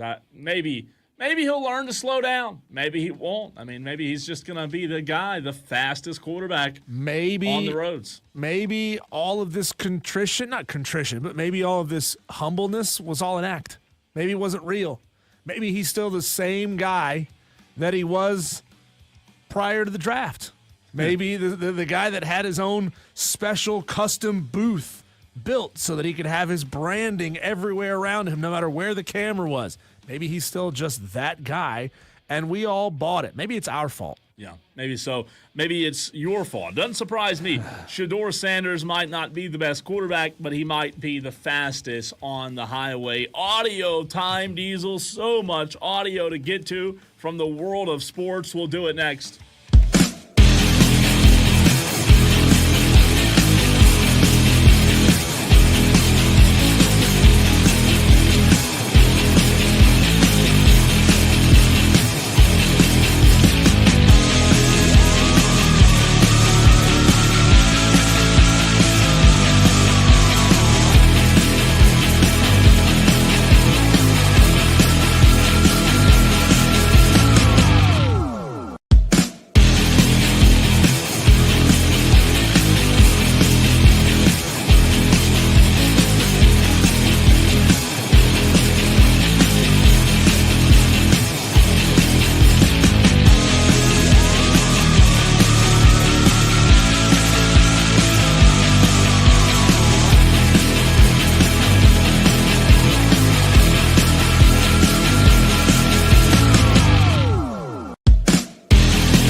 sports talk from start to finish. You're going wire to wire With Diesel and Cole Bryson. on the Fan Upstate. What happens when there is so much audio that's circulating the internet, that's circulating social media, that's circulating your phone, TikTok, Facebook, YouTube, Twitter, Instagram, wherever it may be? What happens when there's so much audio that you just can't get to it all? Well, we have a segment. People across the country, radio hosts across the country, have a segment dedicated just to that called Audio Blitz. Diesel, that is where we throw audio at you Tolos out there, that relate to the world of sports. By the way, Travelers Championship update for you. Tommy Fleetwood has now worked his way, Diesel, into a three-way tie. I love this. Scotty Scheffler, Justin Thomas, and Tommy Fleetwood, followed by Day, all 1, 2, 3. This is the type of leaderboard a casual golf fan like me likes looking at. All the big names going head-to-head. They are -9 throughout the second round, Diesel, of the Travelers Championship. So the course is too easy, is what you're trying to say. No, never said that. Never said that. You want to see birdies. I get it. No, I don't want to see birdies. I want to see the top names in golf at the top of the leaderboard. That's what I want to see. Hey, speaking of golf, let's go back to what Sam Burns said. You remember the water situation with Sam Burns last weekend, Diesel, at Oakmont? Here was Sam Burns following the tournament about the water situation. You know, when I walked into it, clearly could see water coming up and took practice swings, and it's just, you know, water splashing every single time. Called a rules official over. They disagreed. I looked at it again. I thought maybe I should get a second opinion. That rules official also disagreed. So at the end of the day, I mean, you know, it's not up to me. It's up to the rules official, and that's kind of that. Unfortunately, were you in a divot there in the fairway? I was, yeah. I mean, I'm sure it ran tough breaks, but did you feel like nothing, you couldn't catch one? Yeah, I mean, you know, it's part of it. I was in a divot on 11 as well. It's part of it. You know, it happens. So you play enough golf, you know, you hit it in divots, and, you know, everybody does. So I like the attitude there. He wasn't complaining about it, you know. Yeah. He said, hey, it happens. It's golf. Well, you know, when you're in that situation, you can't muse on it, right? The decision is the decision, and you still have to go ahead and hit your shot. You can't get mad at the rules officials. You can't think the rules officials are trying to screw me over. They've singled me out because they didn't give me the outcome that I wanted, because then that's how you turn one bad situation into multiple bad situations, and you push yourself way out of contention. No doubt. The NBA, Diesel, the NBA Finals Game 7 has been set. Bill Russell one time said it very well, that there are two of the best words in sports, and they are the best two words in sports. Game 7.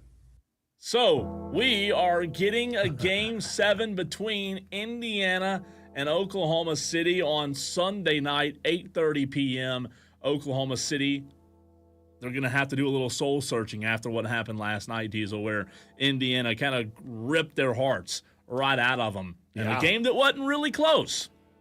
Yeah, we thought Oklahoma City was going to be able to just quietly, easily close it out in game number 6, and then they just got smacked in the mouth in the second and the third quarters. They weren't even particularly close.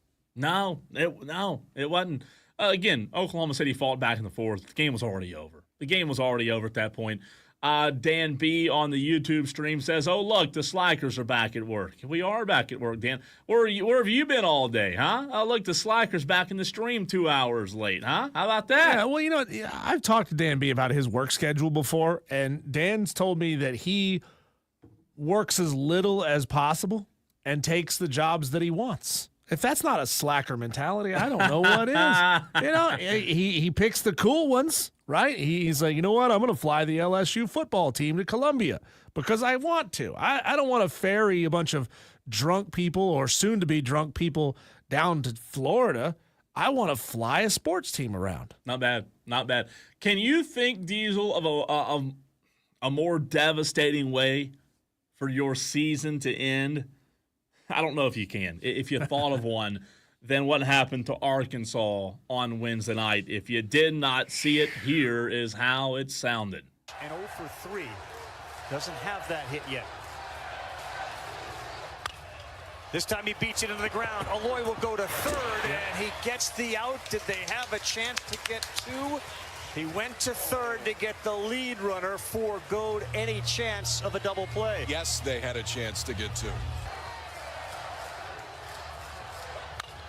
This ball is hooked to left field, and a bad read. It goes off of the left fielder's head down the lawn. Both runs are going to come in, and we are tied again.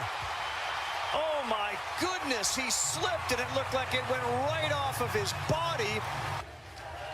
Hernandez, you can see him there in the foreground. He is the winning run. He does get one to hit. It's off the glove of the second baseman, and here comes Hernandez. LSU is on to the finals. You know what, man? When that left fielder, Diesel, laid out to grab that ball, his left foot slipped. And I was pretty hard on Arkansas in the very first hour of the show, but I will tell you, the thoughts that had to be running through his mind when he saw that ball bounce off the top of his glove toward the wall, I can't imagine. I can't. In the College World Series, he's going to be thinking about that for the rest of his life. Oh, forever. It's There's terrible. no way. I mean, how could he not? Shout out to Carl Ravitch, by the way, there for using a word that I wouldn't have the guts to use there because it sounds wrong no matter how you say it. He says he foregoed the throw to second. Foregoed sounds wrong. Yeah. Because you wouldn't say, I goed to the store yesterday. I goed to the store. No, you wouldn't say that. But forewent sounds wrong too. Both foregoed and forewent are grammatically correct. Either one of those is correct. I think foregoed sounds better than forewent. It does. Forewent. Yeah, he forewent the throw to second. What? Both of those, you could say he eschewed. He eschewed the throw to second. Nobody knows what that means, though.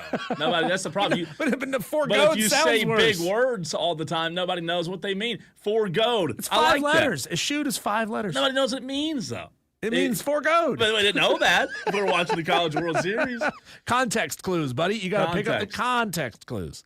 How about Dave Van Horn postgame when being asked about that play? The bench just before I came up here, and he's pretty distraught. But I just told him I started telling him that how much I appreciated him, and we would never have made it here without him. And he said that he was sorry, and I said, "Don't tell me you're sorry. You don't have to tell me you're sorry." And then he said it again, and it's tough.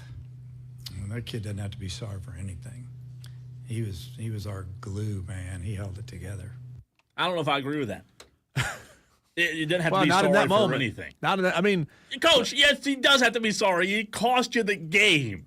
And I know they still had to beat LSU again, right? But come on. Come on, Diesel. That's right. Yeah, if Bill Buckner was still alive, I'd ask that left fielder to call Bill Buckner and say, "How did you deal with it?" That's rough. Because those are those moments, man, where you know that you blew it.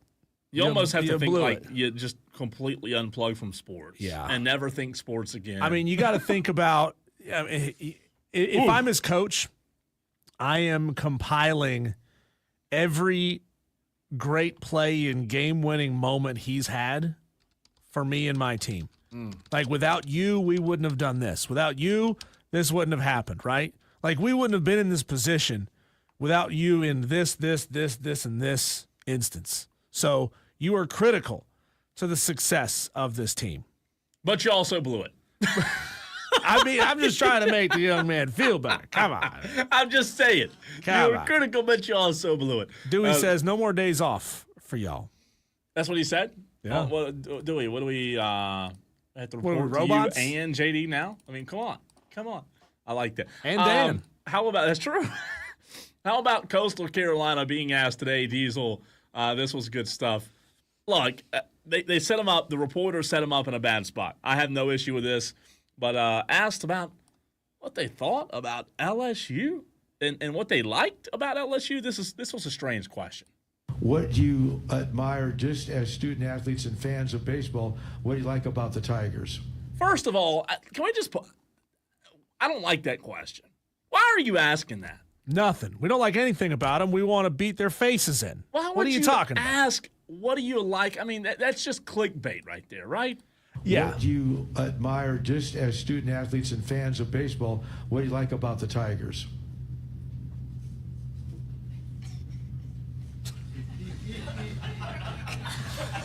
Not a whole lot.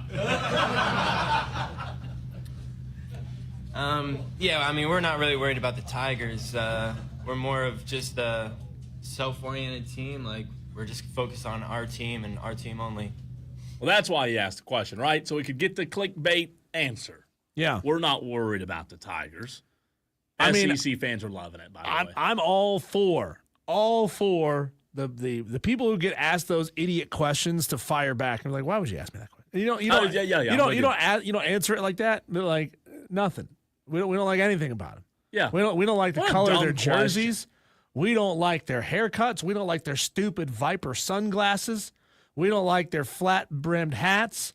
We don't like the fact that they keep a majestic tiger in a cage. Yeah. Tigers should roam free in the jungle. We don't like anything about them. Other than that, we haven't watched them all season because we've been focused on the teams we actually played. Right. Yeah, it's strange. One more baseball-related piece of audio for you, Tolos. Last night, the benches cleared. Dodgers, Padres. It happened twice. Well, it almost happened twice. Fernando Tatis Jr. was hit, and in the next inning, Shohei Ohtani was hit. However, when Shohei Ohtani was hit last night, Diesel, I hadn't seen this done before. He literally waved him off. He turned around and said, "Stay back. It's all good." I like that. It was pretty cool, pretty classy by Shohei. But here's how it sounded when the benches cleared and Fernando Tatis Jr. was hit by a pitch. Oh, boy.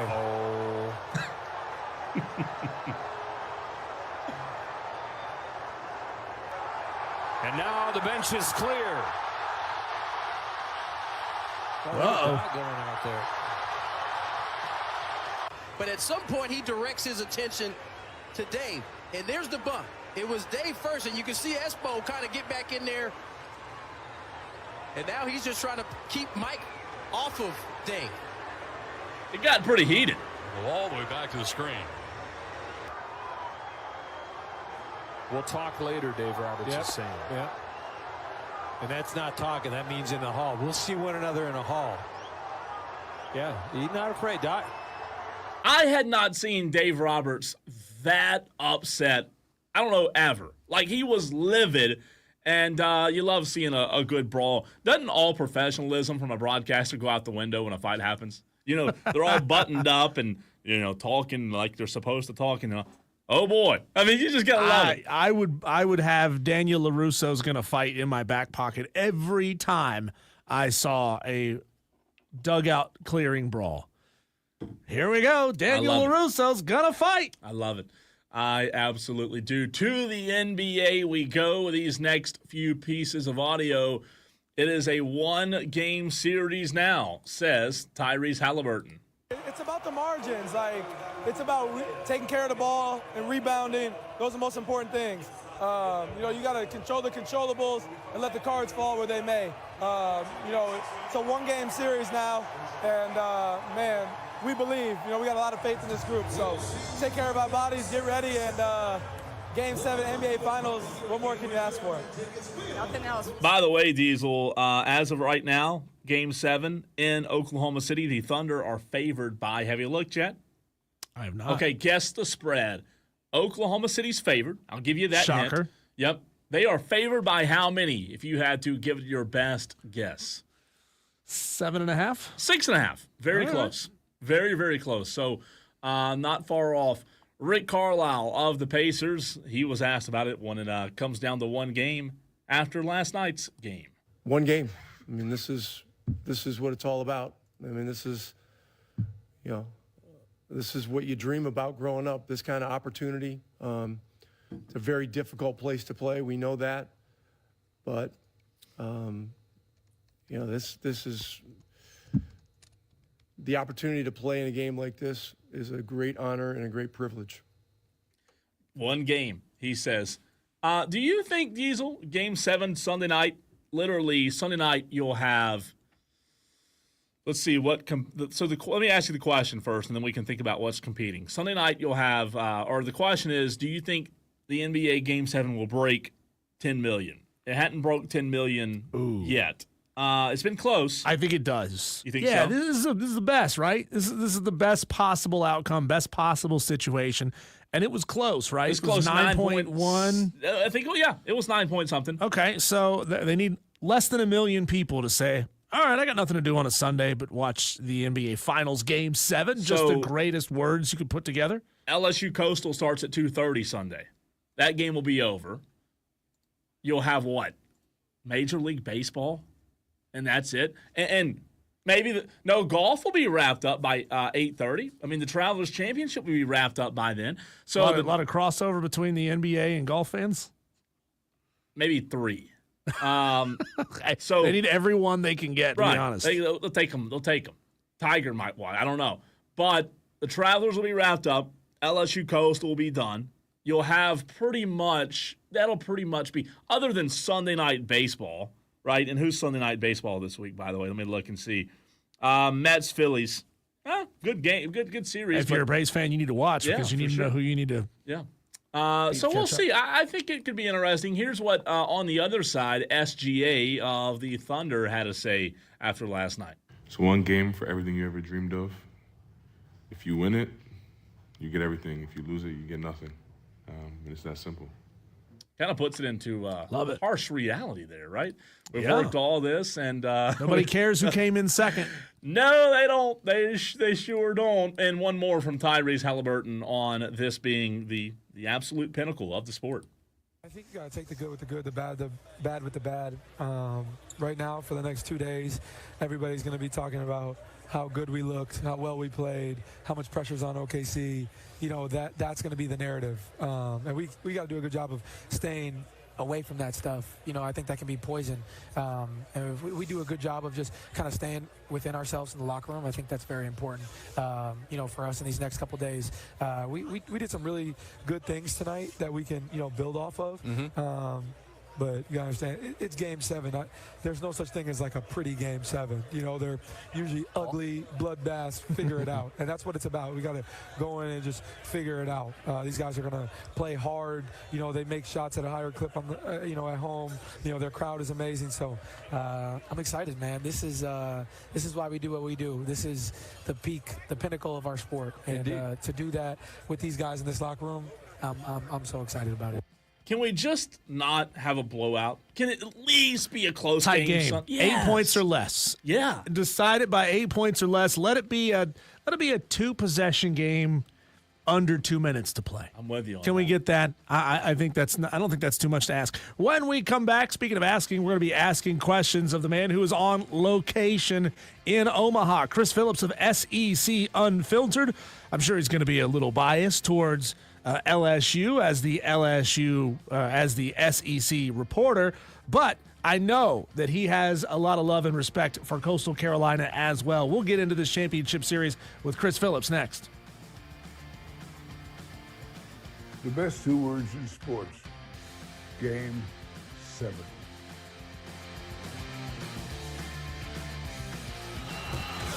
You're listening to the underground of Sports Talk Radio, where we're not a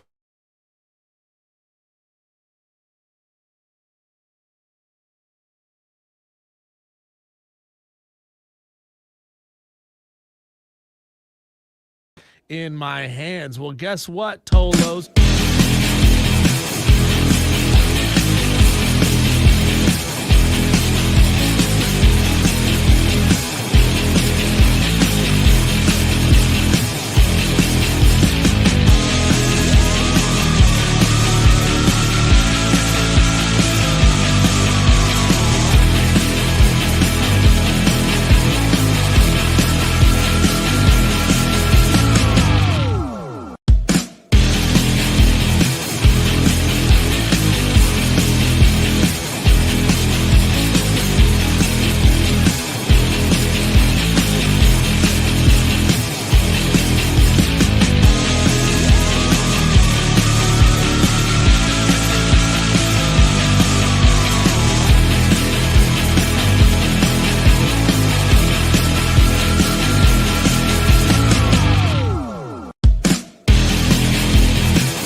if you look at the Rocco's social media accounts, Cole, it's not even close. LSU is just blowing the doors off of everybody else in the shot challenge. I think LSU might have beaten everybody else combined. And the Coastal Carolina fan base, they just didn't know what they were in for when it came to buying shots in Omaha.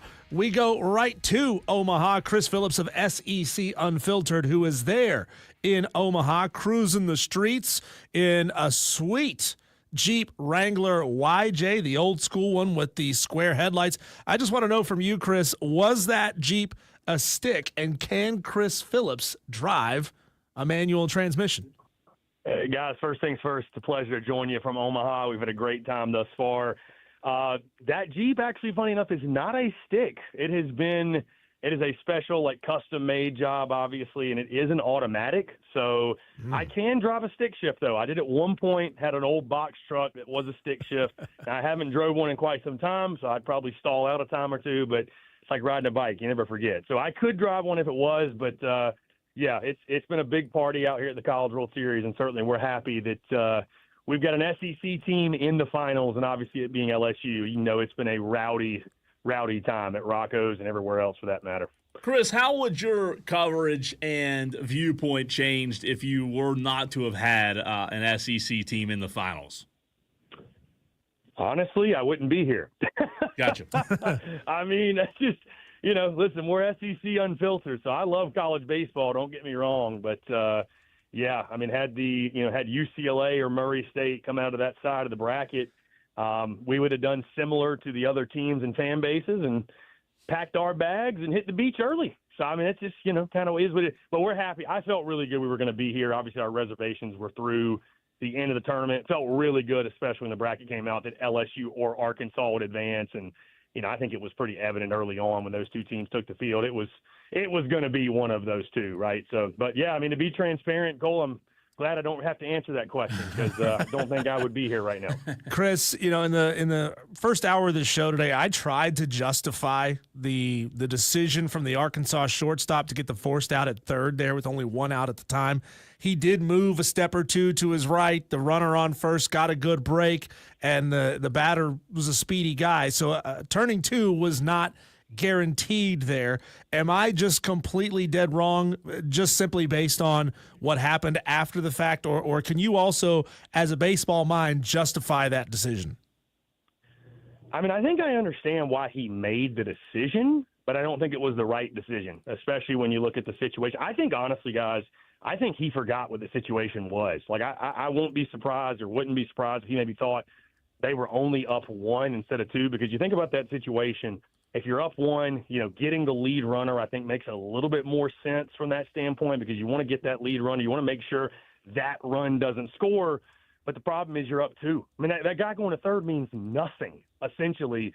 So I really just think it was a mental mistake. I don't know that there's a lot of justification. It's a shame he didn't go to the post-game press conference and we didn't get to hear his explanation and his side of it, which, I mean, you know, at that point, I guess it is what it is. You already lost the game, but I mean, I would have loved to have heard just what he was thinking and what really went down. You know, and it's so easy, guys. I will say, I can acknowledge, and where I'll defend him, it's really easy for us to sit back and watch and say, well, you should have done this, should have done that. The game is going 1,000 miles an hour out there. But I think it was also a microcosm of the fact that LSU, a program that's been there, done that, going for the 8th title, they expect good things to happen in Omaha. And Arkansas, for as much good as they did this season, just a program that's, you know, still kind of got those demons in the back of their mind, right? Like they expect almost bad things to happen at some point. When will the other shoe drop? And that was it. It was just wild to watch how the errors compounded on themselves in that 9th inning. And obviously, you know, LSU with the magical comeback. But another year coming up short for Arkansas, and certainly that play was a big reason why. It was wild to watch, certainly, Chris, to your point. Text line blowing up, so we have to ask about it. The reason that you were rowdy at Rocco's, can you obviously shed a light on that Twitter fiasco that happened over the weekend, even though you were broadcasting from Rocco's?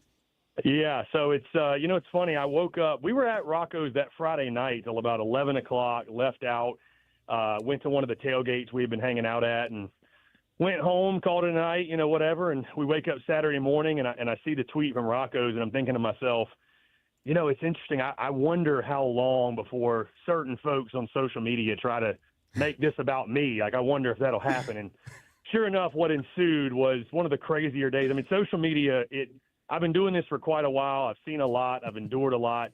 It never ceases, though, to amaze me and even surprise me, believe it or not, at times. And that was certainly one of them.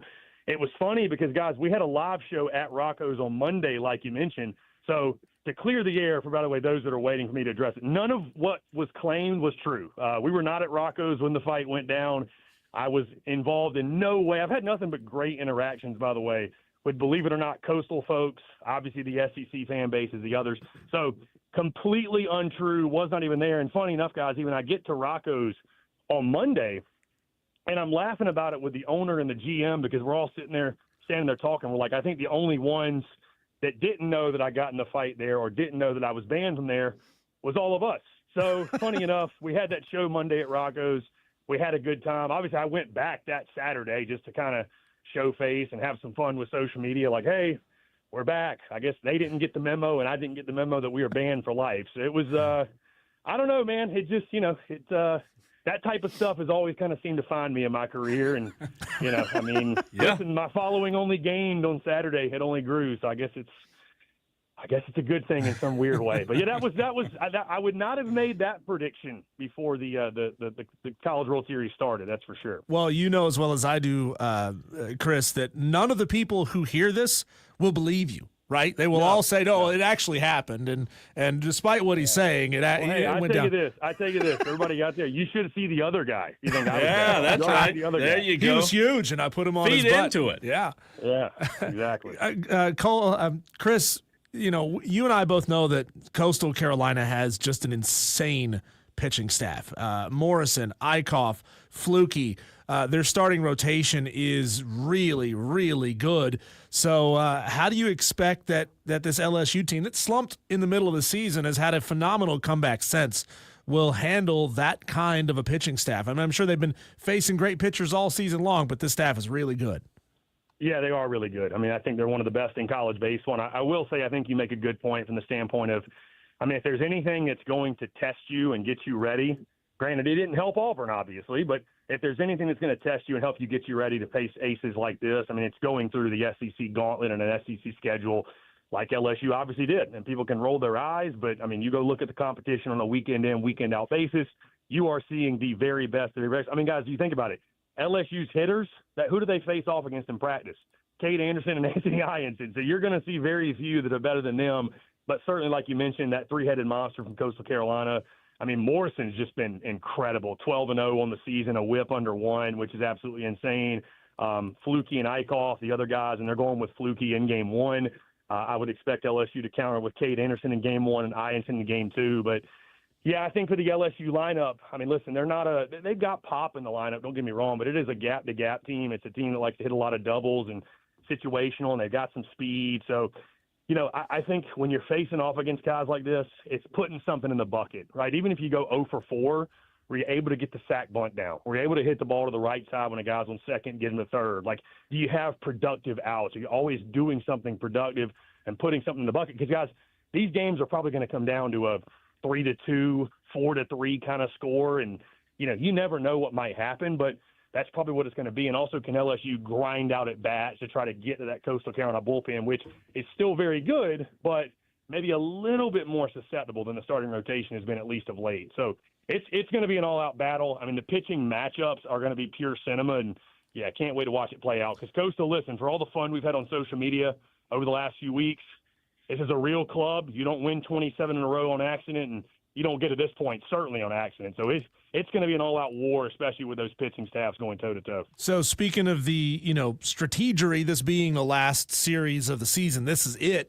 Do you think we could see starters being used late in relief in these games? I mean, what do you know of these coaches that would suggest one way or the other if that's even an option?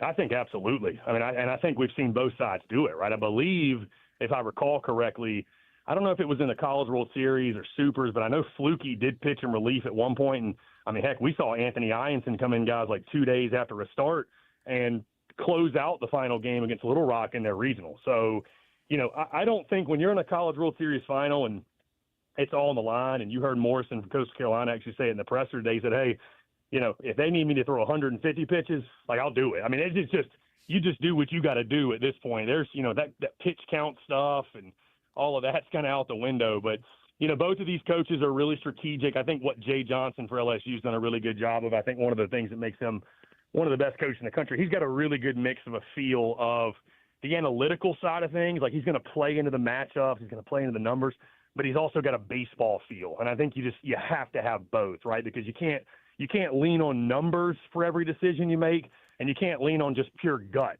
for every decision you make, right? There's got to be a nice mix of why you're doing these certain things, why you're putting guys in. So, but to answer your original question, yeah, I mean, absolutely. I mean, I think the luxury of both these clubs, though, is they don't have to do that. Like they both have, everybody's fresh, right? These teams have both had 2 days off. So, and especially Coastal, who, they beat the brakes off Louisville in their final game. They really didn't have to use like any real high leverage arms.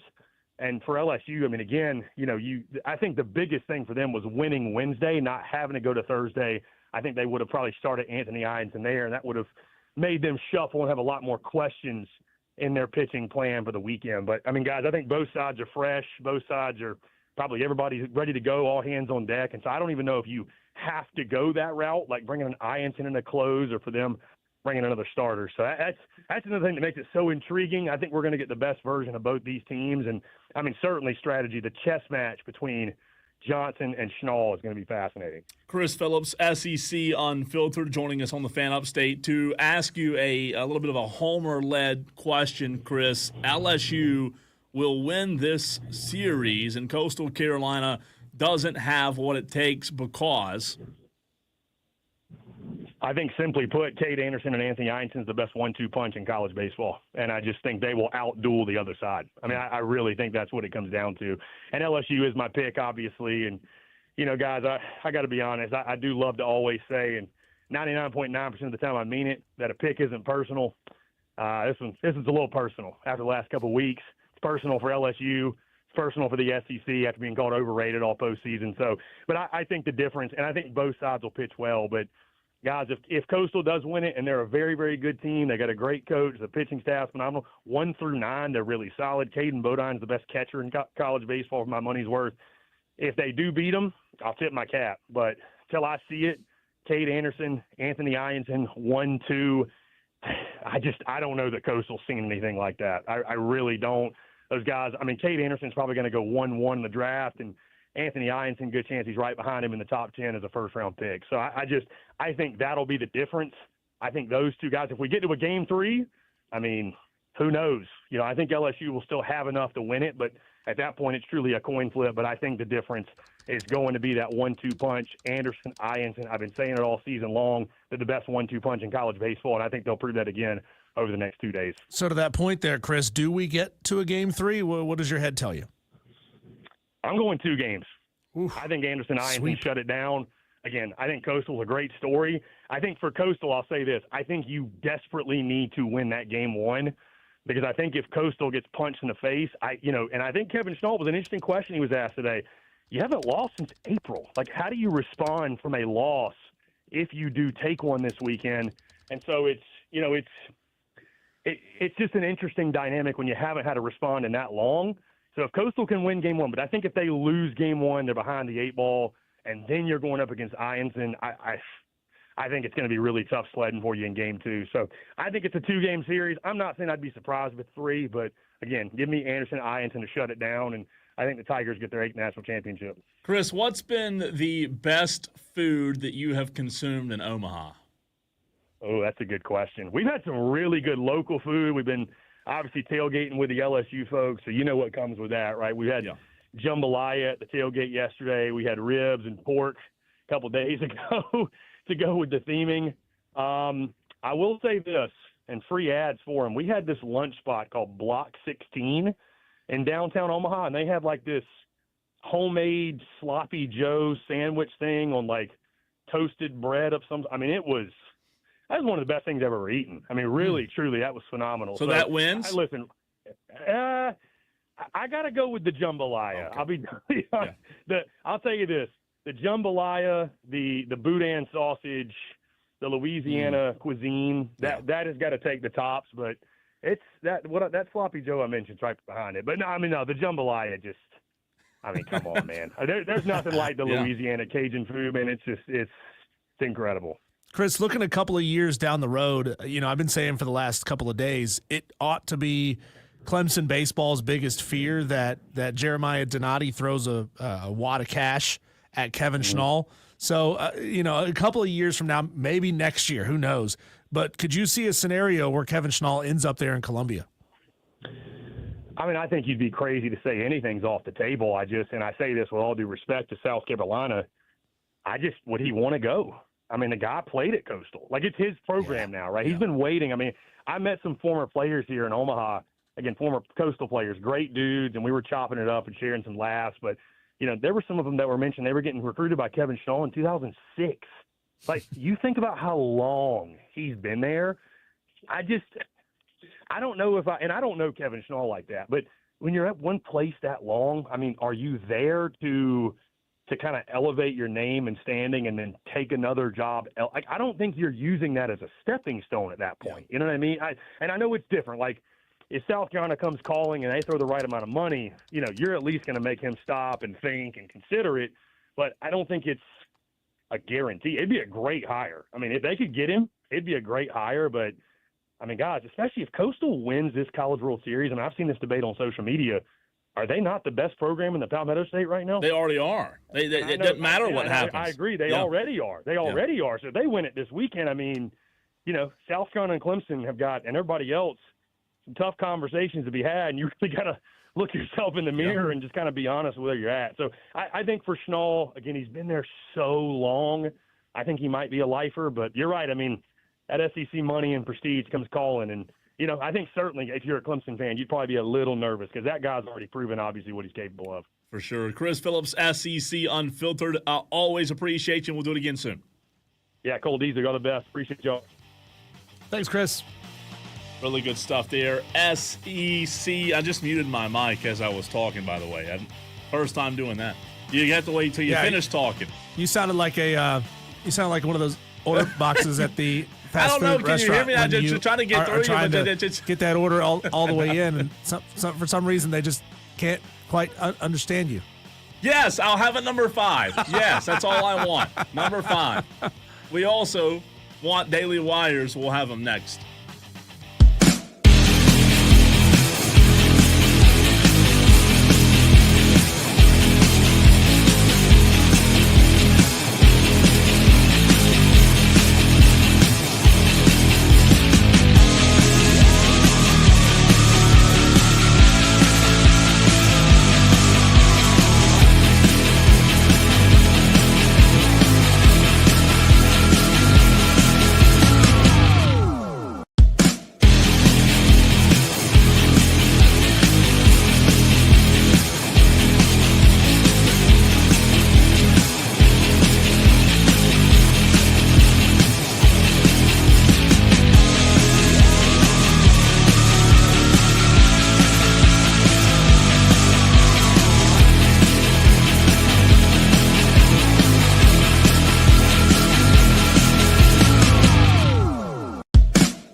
is Wire to Wire with Cole, Bryson, and Diesel on the Fan Upstate. What's happening in the world of sports? We call them our daily wires. Bzz. It's the buzz that's happening in the sports world. College World Series best of 3 begins tomorrow. It will feature Coastal Carolina and LSU, 7 p.m. Eastern. First pitch tomorrow, Diesel, 2:30 on Sunday. And then I would imagine if Monday, it'll be, 7 o'clock again? 7 o'clock, 7:30 on Monday night, if I had to guess, if there is a Game 3. Please let there be a Game 3. Oh, yeah. We need it bad. We need all the content we could.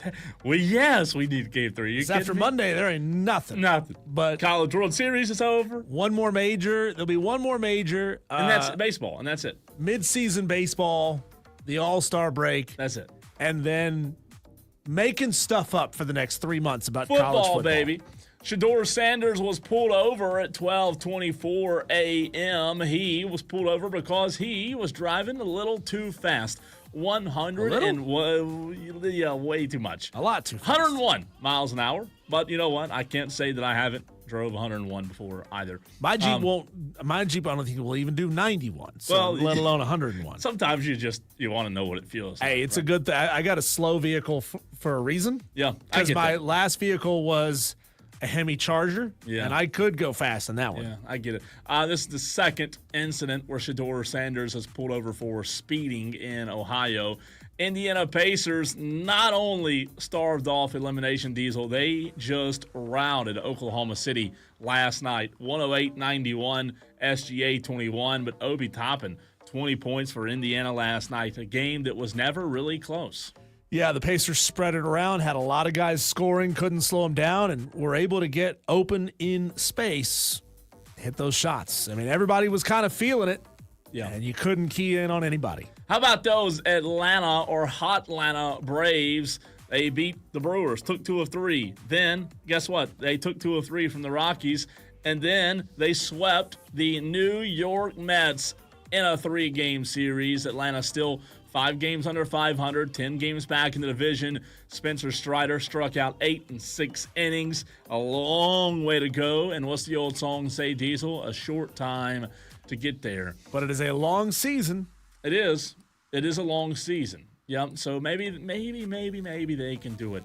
On Thursday, Shohei Ohtani took a 100-mile-an-hour fastball to the back, marking the 8th hit batter in a tense Dodgers-Padres series. Anytime those two get together, you know it's going to be epic. Fernando Tatis, we had earlier. Diesel, he was hit by a pitch. I believe it was upper shoulder, and then the bench is cleared. So a lot of heat last night. Second time in 3 days that Tatis and Ohtani were hit by pitches. How about that? Former NBA center Vlade Divac underwent emergency surgery after breaking a hip in a motorcycle accident in Montenegro. Yep. Medical staffer from the hospital had said he is stable and in general. Never heard of that guy. Or you never heard? He played for the Hornets. He played for, I think he was a Spur. Not entirely sure. Must not have been any good. Must not. Well, he didn't win any NBA titles, but he was a really good Yugoslavian player. Oh, okay. Oregon Ducks landed a commitment from the number 1 safety in the 2026 class. The nephew of who? Kobe Bryant. How about that? How do you yell Kobe when you're on defense? Yeah, I don't know about that. Hope City Spartanburgers snapped their 6-game losing streak yesterday. About time with a 3-1 win at Bowling Green. They're 31-34 in the season. In case you missed it yesterday, Diesel, how about this? The Lakers were sold. Jeannie Buss, the Buss family, no more. A new guy coming in to take the team. I forget his name. I'll look it up in the next hour. But the Buss family no longer associated with the Lakers. How about that? They've just gone from the poorhouse to the penthouse because they sold their controlling stake for $10 billion. Woo! $10 billion. What would it be like to get a check in the mail for that amount? What would that be like? I'd like to know. I don't think they can make a check big enough. You can't write for a that check many for that zeros. amount. Maybe not. That's a lot of money, Cole. It's a You know lot. what else is a lot of money? The amount of money that Drake lost on last night's Game 6 and his $800,000 in bets that he placed on the Thunder to win the game. That's tough. Put That's $600K on them to win outright, $200K on them to win Hmm. by between 6 and 10 points. Had they paid off, he would have netted $1.73 million. But nice. That's gambling for us. Speaking of the NBA, Diesel. Yes, speaking of the NBA, we got Game 7 coming up, and in the next segment, we're going to break down what we saw in last night's Game 6, project what we think could happen in Game number 7. That conversation coming your way next on the Fan Upstate.